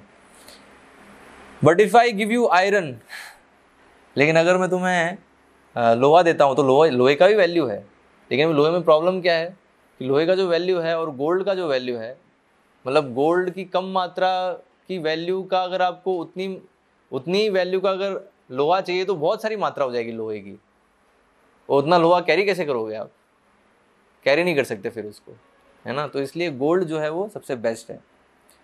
तो इसलिए प्रभुपाद कह रहे हैं, there is a standard price of gold, so when I pay you money it must carry the value in gold. तो इसलिए जब भी हम ट्रांजेक्शन कर रहे हैं मनी, है ना, मनी जो है उसकी वैल्यू गोल्ड में होनी चाहिए, तो फिर कोई इन्फ्लेशन नहीं होगा, महंगाई नहीं बढ़ेगी, महंगाई कभी नहीं बढ़ेगी फिर। लेकिन लोग आपको धोखा खाना चाहते हैं और आप धोखा खा रहे हैं, है ना। तो अभी यहाँ फिर ना जो शिष्य हैं वो फिर प्रश्न करते हैं, लेकिन प्रभुपाद आपने भागवतम में बताया है कि कली जो है वो गोल्ड स्टैंडर्डाइज्ड हो गया, है ना, तो अभी गोल्ड यूज़ करेंगे, लेकिन गोल्ड में तो कली है। तो यहाँ प्रश्न कर रहे हैं, तो प्रभुपाद कहते हैं यस, बिल्कुल सही बात है। वो दूसरा पॉइंट है कि अगर जिसके पास स्वर्ण है, जिसके पास गोल्ड है, तो वो फिर ये जो 4 अवैध चीज़ें हैं उसको भी खरीद सकता है। क्या है 4 अवैध चीज़ें? मीट ईटिंग, है ना, मांसाहार, गैम्बलिंग, जो जुआ है, जुआ अलग अलग प्रकार के जो हमने देखे, है ना, और इंटॉक्सिकेशन, नशा करना, और इलिसिट सेक्स, अवैध स्त्री संग। हम देखेंगे जो गरीब है ना, वो चाहकर भी ये चीज़ें नहीं कर पाएगा, है कि नहीं, क्योंकि ये सब चीज़ें महंगी होती है। नहीं, मीट भी महंगा होता है ना, गैम्बलिंग है, गैम्बलिंग में भी कुछ लगाने के लिए होना चाहिए नहीं और इंटॉक्सिकेशन है, इलिसिट सेक्स है, सेक्स भी जो है इट्स नॉट चीप, है ना। अगर उसको बिल्कुल हाई क्लास प्रोस्टिट्यूट चाहिए तो उसके लिए बहुत पेमेंट करना पड़ेगा, है कि नहीं। तो इसलिए वो भी आसान नहीं है। तो इसलिए पता है, आपको अगर नरक जाना है तो बहुत मेहनत करना पड़ेगा नरक जाने के लिए लेकिन भगवत धाम जाना बहुत आसान है actually. Just ensure that you don't have any money आप कोई धन नहीं आएगा, you just depend on Krishna, तो फिर कभी भी पाप कार्य करने का अवसर ही नहीं मिलेगा, है ना। सबसे बेस्ट स्थिति है। इसलिए हम देखेंगे जो वर्णाश्रम व्यवस्था है, तो उसमें जो ब्राह्मण वर्ग है वो हमेशा जानबूझ के दरिद्र रहते थे। वो दरिद्र है नहीं, जानबूझ के वैसे रहते थे वो। क्यों? ताकि कभी गलती से भी जो है अवसर नहीं मिले ये सब अवैध क्रियाएं करने का। लेकिन हम देखेंगे अभी जैसे क्षत्रिय हैं, तो क्षत्रिय कभी कभी इन सब चीज़ों में लग जाते हैं, है ना, और कभी कभी धर्म से उनको अलाउड भी है। ऐसे क्षत्रिय गैम्बलिंग कर सकता है, और उसको किसी ने चैलेंज किया तो मना नहीं कर सकता वो, है ना। तो भी क्योंकि अभी उसके पास इतना सारा धन है, ऐश्वर्य है, तो भी पाप कार्य में लिप्त होने की इसकी संभावना अधिक है, राइट। तो इसलिए बताया। तो अभी प्रभुपाद ये चीज़ बता रहे हैं यहाँ पर, जिसके पास स्वर्ण है, गोल्ड है, तो वो फिर क्या कर सकता है, वो इन अवैध क्रियाओं को बड़ी आसानी से खरीद सकता है। और खरीद सकता है मतलब उसमें फिर वो लिप्त होगा। तो यहाँ प्रभुपाद लिख रहे हैं ना, मतलब कह रहे हैं, if you have money you can get illicit sex from big quarters, is it not, है ना। बड़े बड़े जो महंगी प्रोस्टिट्यूट्स हैं उनको भी आप खरीद सकते हो। तो हाँ, तो शिष्य कहते हैं यस प्रभुपाद, ये तो है। हाँ, तो प्रभुपाद कहते हैं यस, तो the sinful activity have increased because the world has produced too much wealth. तो ये जो पूरा जो स्कीम है नी, कि जो पेपर करेंसी है उसको गोल्ड से स्टैंडर्डाइज किया, ठीक है, और फिर धीरे धीरे उसको गोल्ड में जो कन्वर्टिबिलिटी उसको ख़त्म कर दिया और उसको फिर एक्स्ट्रा प्रिंट करने लगे। तो इससे हुआ क्या, अभी और आसान हो गया इन सब चीज़ों को परचेज करना। मतलब एक तरह से वेल्थ क्रिएशन हो गया ना, एक जो है आपने प्रोड्यूस कर दिया है वेल्थ, जो कि रियलिटी में इतना नहीं हो सकता है। जैसे अपन अगर गोल्ड कॉइन की बात करें तो उसको हम मतलब अगर उस पर ही अगर इकोनॉमी रहती तो अभी इतनी आसानी से परचेज नहीं कर सकते इन चीज़ों को, ठीक है।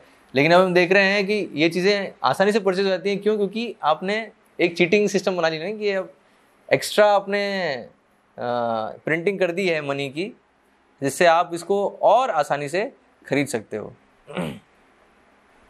क्योंकि अब डायरेक्ट गोल्ड देने की भी जरूरत नहीं है।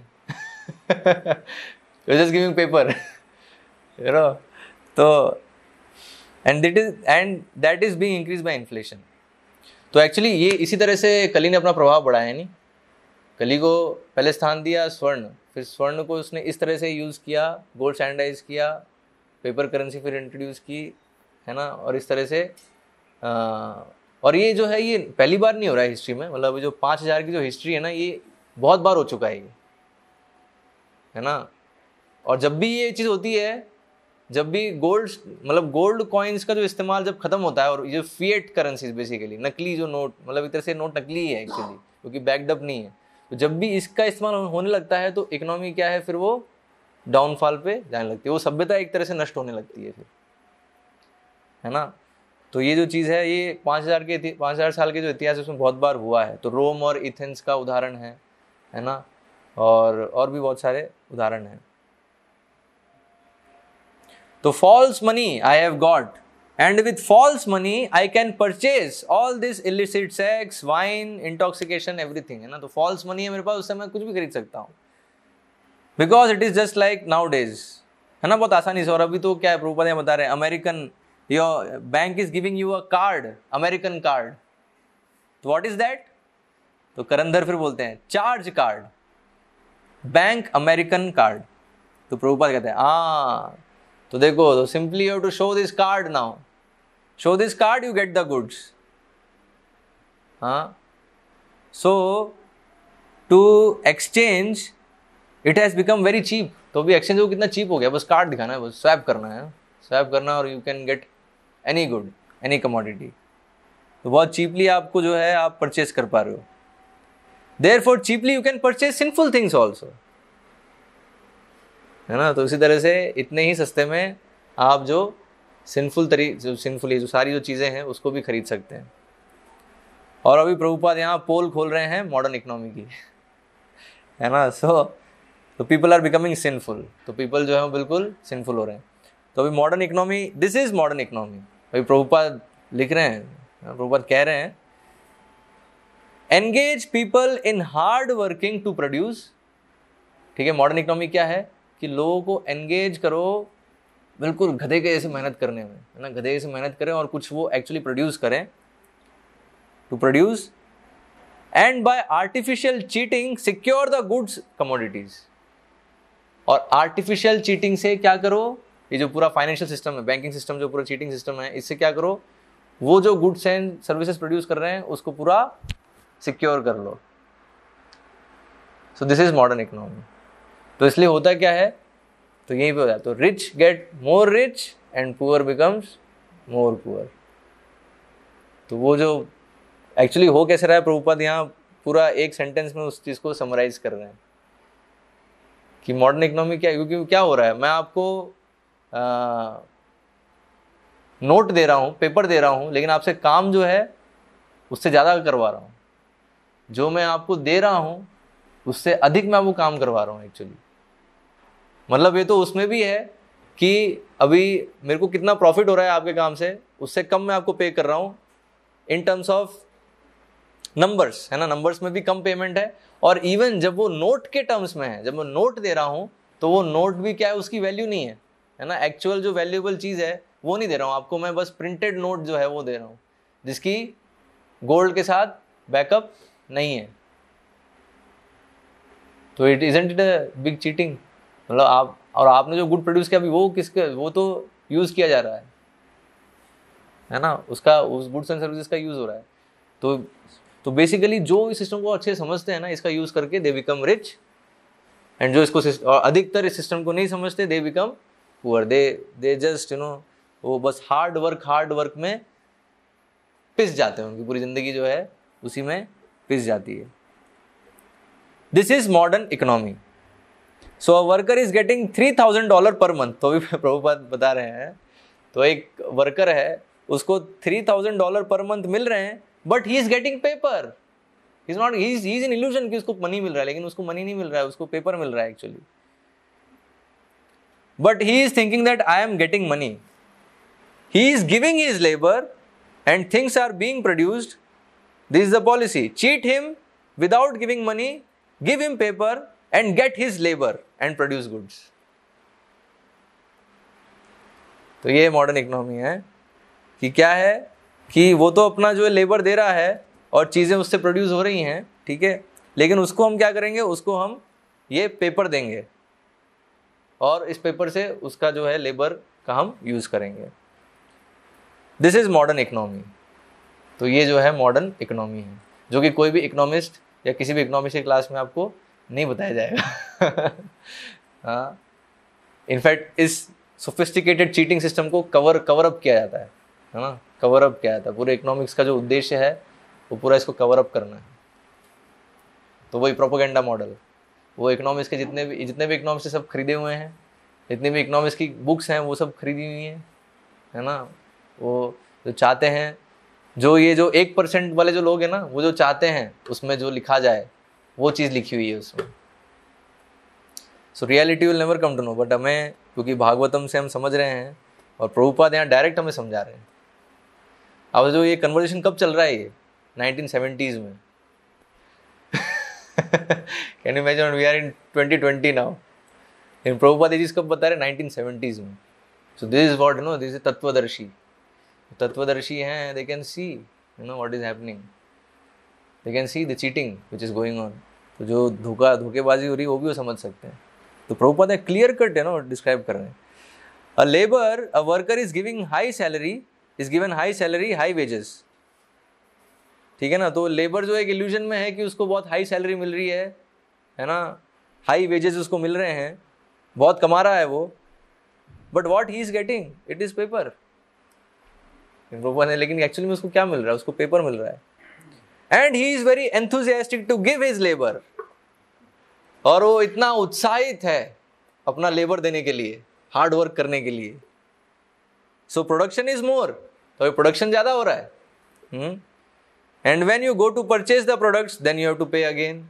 और फिर वही जिसने प्रोड्यूस किया है उसको, जब उसको खरीदने जाएगा मार्केट में, तो उसको खरीद के उसको लेना पड़ेगा, है ना। Then you have to pay again, उसको वापस से पे करना है उसी चीज के लिए। So whatever you have earned you have to pay everything, pay to the bank और पे टू द मैन। तो जो भी आप कमा रहे हो वो आपको देना पड़ेगा, आपको पे करना पड़ेगा, या तो बैंक को या फिर व्यक्ति को। Simply cheating process is going on. Prabhupada बता रहे हैं सिंपली चीटिंग, बिल्कुल धोखेबाजी, सरेआम धोखेबाजी चल रही है। There is no solution. अब इसका क्या सॉल्यूशन है, people are cheaters and cheated, है ना। So they have been taught how to cheat and everyone has got a cheating propensity. तो ये कंडीशन जो अपन ने देखा, तो एक चीटिंग प्रोपेंसिटी हर एक, तो ये पेपर मनी जैसे आता है सब में ये जो है चीटिंग प्रोपेंसिटी बढ़ती जाती है। तो एक दूसरे को चीट करते रहते हैं, है ना। तो इसलिए प्रभुपाद कह रहे हैं कि इसलिए क्या सॉल्यूशन है ना। तो सॉल्यूशन यही है कि इफ आप ये डिसाइड कर लो कि मुझे चीट नहीं होना है, तो फिर चीटिंग नहीं होगी। लेकिन वही है ना, you are satisfied with my cheating, so what can be done. तो फिर जो शिष्य हैं वो फिर कहते हैं, ओ प्रभुपाद फिर तो जब तक कृष्णा कॉन्शियस नहीं होगा तब तक कुछ नहीं हो सकता। So unless they become Krishna consciousness unless they become Krishna conscious then there is no solution. तो शिष्य ये कह रहे हो प्रभुपाद मतलब अगर कृष्णा कॉन्शियस नहीं होंगे लोग तब तो कोई सॉल्यूशन ही नहीं है फिर तो प्रभुपाद कहते हैं नो, हरा व भक्तस्य कुतो महत गुणा, there can not be any good quality in human society unless they accept Krishna consciousness. तो मनुष्य समाज में कभी भी कोई अच्छे गुण हो ही नहीं सकते जब तक वो कृष्ण भावनामृत में नहीं हो। You can not expect any good quality, है ना। तो ये प्रभुपाद बता रहे, तो यस, तो कृष्णा कॉन्शियस होना पड़ेगा। प्रभुपाद कह रहे हैं so that issue metal coin and the problem will be solved but they will not take your advice. तो शिष्य कह रहे हैं तो ये है सॉल्यूशन, आप बताओ ये solution, but they will not accept, क्योंकि एक्सेप्ट करेंगे तो कैसे फिर, है ना।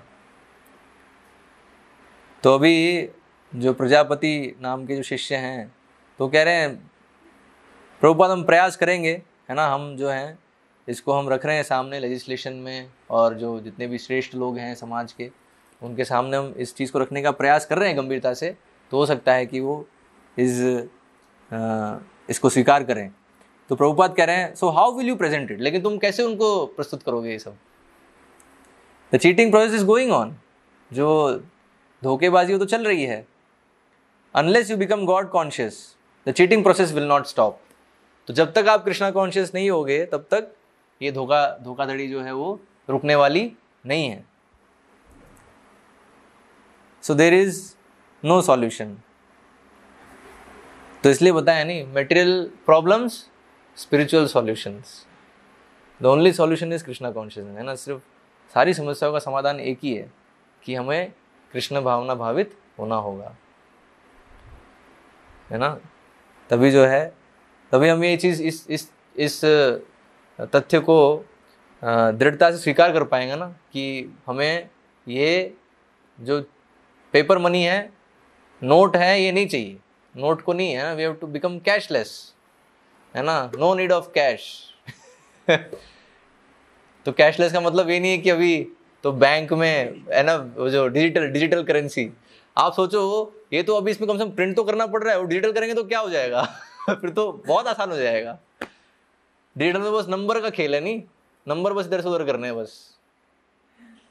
अभी कम से कम प्रिंट तो करने पड़ रहे हो, प्रिंटिंग भी उनका जो प्रिंटिंग करने का सरदर्द है वो भी खत्म हो जाएगा। हाँ, तो इसलिए जो डिजिटल है वो तो और भी खतरनाक है, इसलिए उस पर नहीं जाना है हमें तो बिल्कुल, है ना। मतलब we don't need cash, we don't need even digital currency also, है ना। किसी भी तरीके से नहीं चाहिए कैश, आइदर डिजिटल और रियल, कैश की जरूरत नहीं है हमें। एक्चुअल जो है ट्रांजैक्शन के लिए गोल्ड कॉइन्स यूज़ करेंगे। और फिर आगे प्रभुपाद बताते हैं, है ना, तो प्रभुपाद आगे पूरा और डिस्कशन कर रहे हैं कि कैसे जो इन्फ्लेशन आ रहा है और ये चीटिंग प्रोसेस चल रहा है।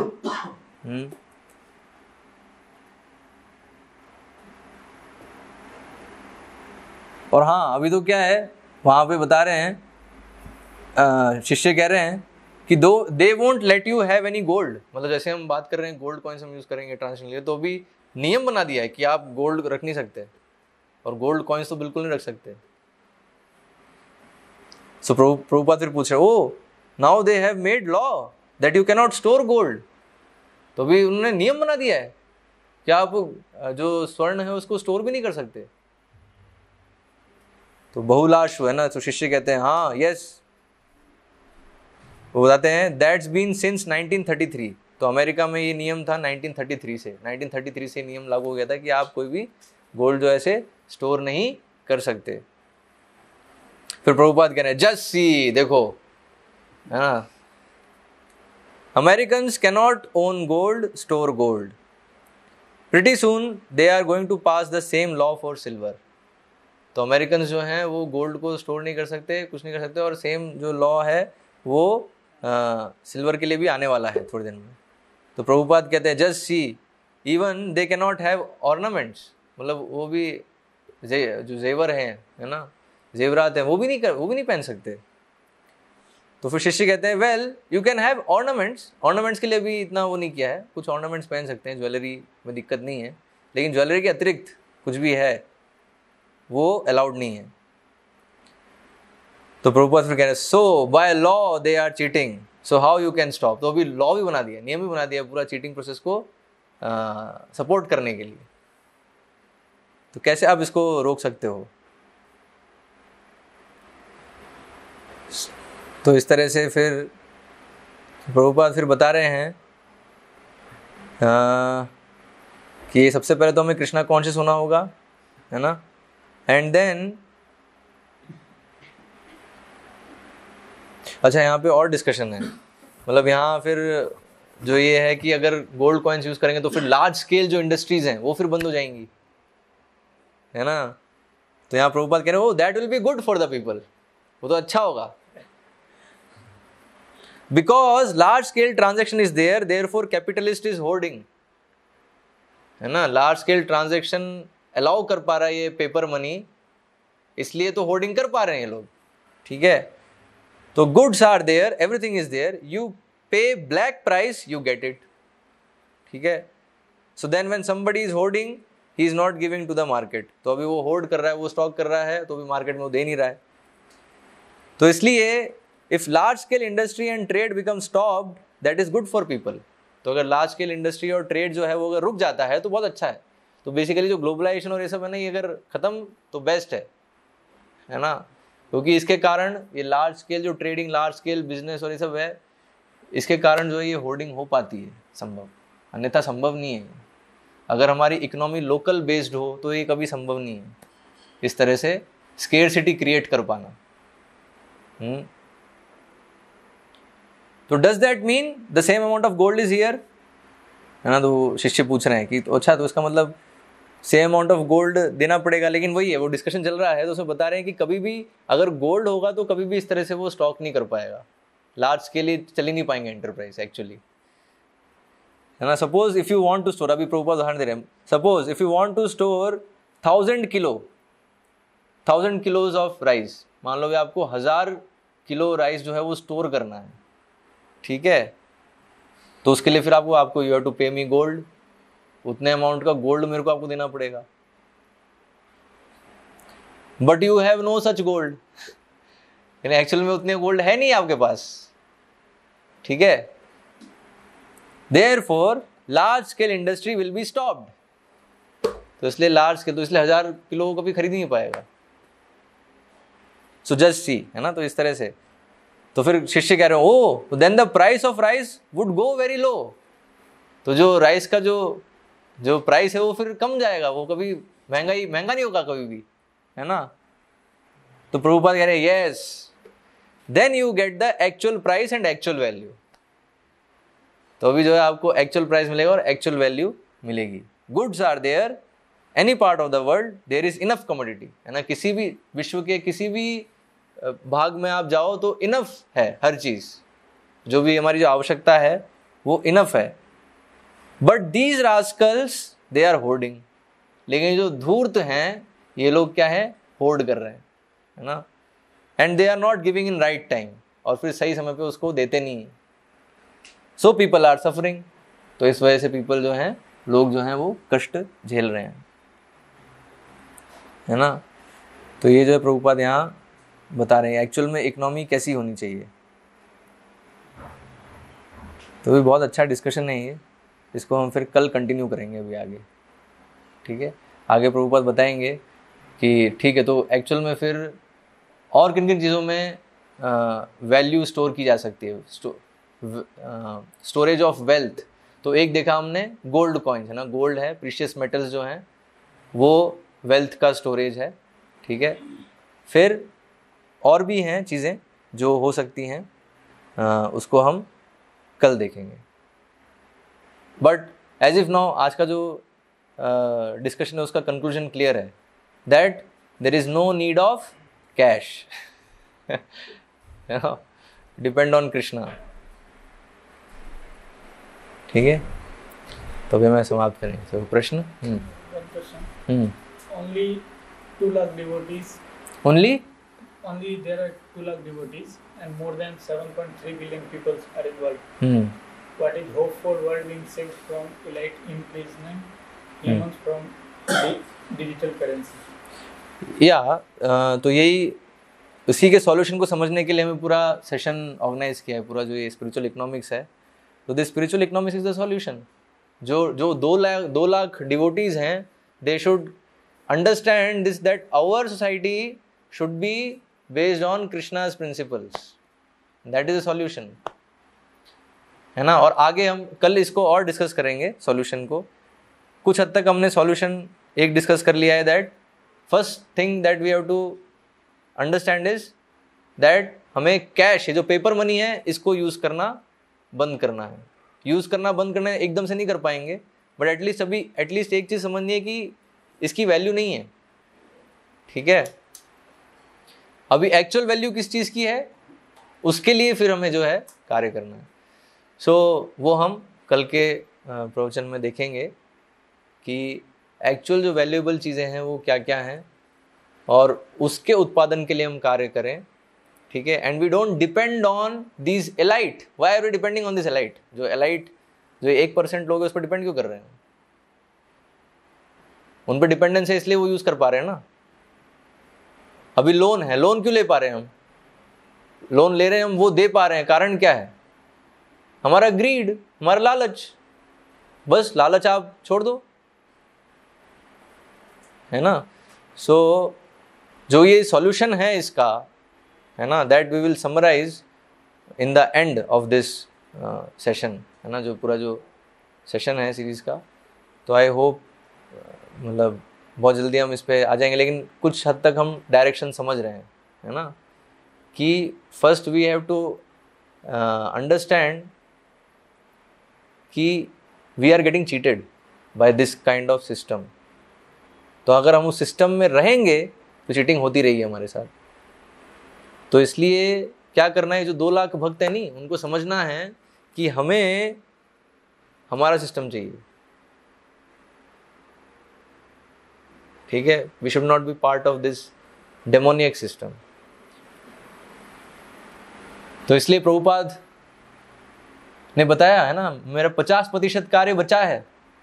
प्रभुपाद जब लास्ट टाइम पे, है ना, he was on the bed, you know, last moment, तो जब शिष्यों ने कहा Prabhupada you have achieved that which was not possible for anyone, है ना, आपने जो किया है वो तो किसी से संभव ही नहीं है। तो प्रभुपाद के नहीं, मैंने जो किया है वो तो 50% ही है, मेरा 50% काम बचा हुआ है। तो 50% काम क्या है?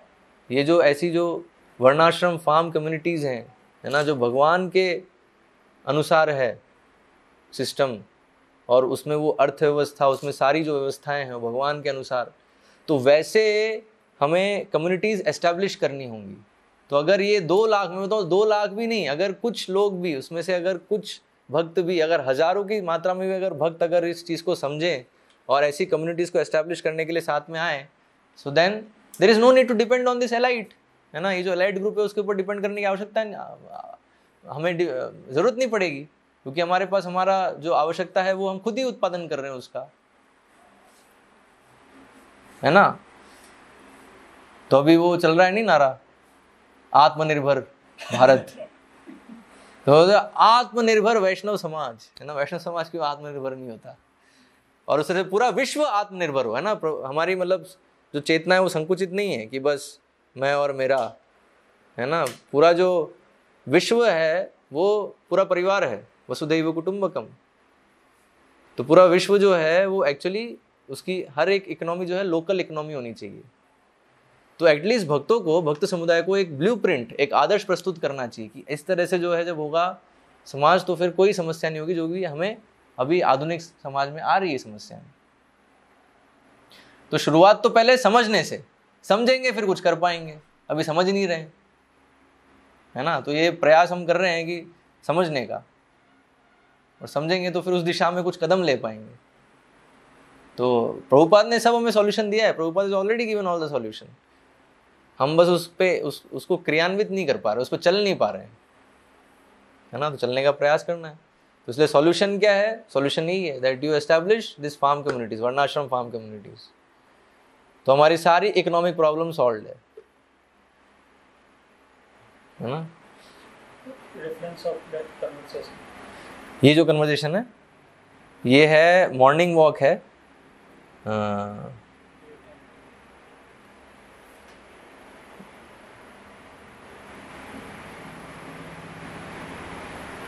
ये मॉर्निंग वॉक है दिसंबर 31, 1973 लॉस एंजलिस में। दिस आई विल शेयर, मैं शेयर करूँगा इसको टेलीग्राम, अपने टेलीग्राम ग्रुप में, ये पूरा इसको डाल देंगे हम इस कन्वर्सेशन को, जो भी चाहे इस कन्वर्सेशन को पढ़ सकते हैं पूरा। प्रभुपाद इसमें बिल्कुल क्लियर कट बता रहे हैं मॉडर्न इकोनॉमी के बारे में।